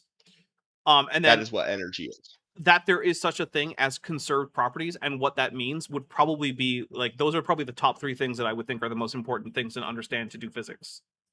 Yeah, and you can subsume those in the concept of symmetry. Yeah, but symmetry is more fundamentally a mathematical concept as well. Olivia Williams for $6.99 Beaverbuck says, reminds me the whole water have memory thing. Oh no. That ice looked more happy. Yeah, that Japanese scientist who was like, I said nice words to the water and it crystallized in nice ways. And then here comes James Randi like, hey, can you do it under my supervision? And the answer is no. Yeah, it's bullshit. That's bullshit. It was all just made up. All right. Thank you so much, everybody, for hanging out. I had a lot of fun. I hope you guys had fun. Remember, this is a stream that we did because you guys hit a super chat goal on the previous Tuesday to have an extra stream this Saturday. So that is how we found ourselves. Wait, hold on. So are you saying that your entire Tuesday chat also doesn't have my best interest in mind? Well, technically, I didn't tell them that this is what the stream would be. Although it was always. You're right.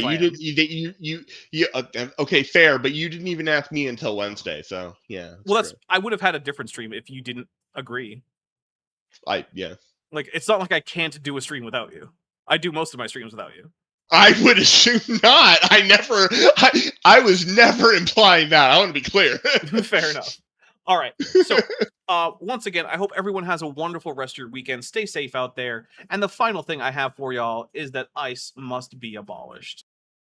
Hey, before you leave, I just want to take a second to thank my patrons and channel members, especially those pledging $20 or above. Ben Tovand, Tapioca Weasel, The Plastic Mouse, Mikhail Dominiak, Sphincter of Doom, Regios, Landon Knoll, Eleron Teller, Phil Rivera, David Hercules, Joshua Geese, Dan Sheedy, Pega Jace, Arrow Dodger, Gordon Love Science, Ember Athelian, Prixie Purple, Agricola Sequa, Me, Myself, and I, Ian Kiambi, Kenneth Swenson, Max Cherry, and John Ackerman. It's because of my channel members and patrons whom you're seeing on screen that this channel can stay afloat.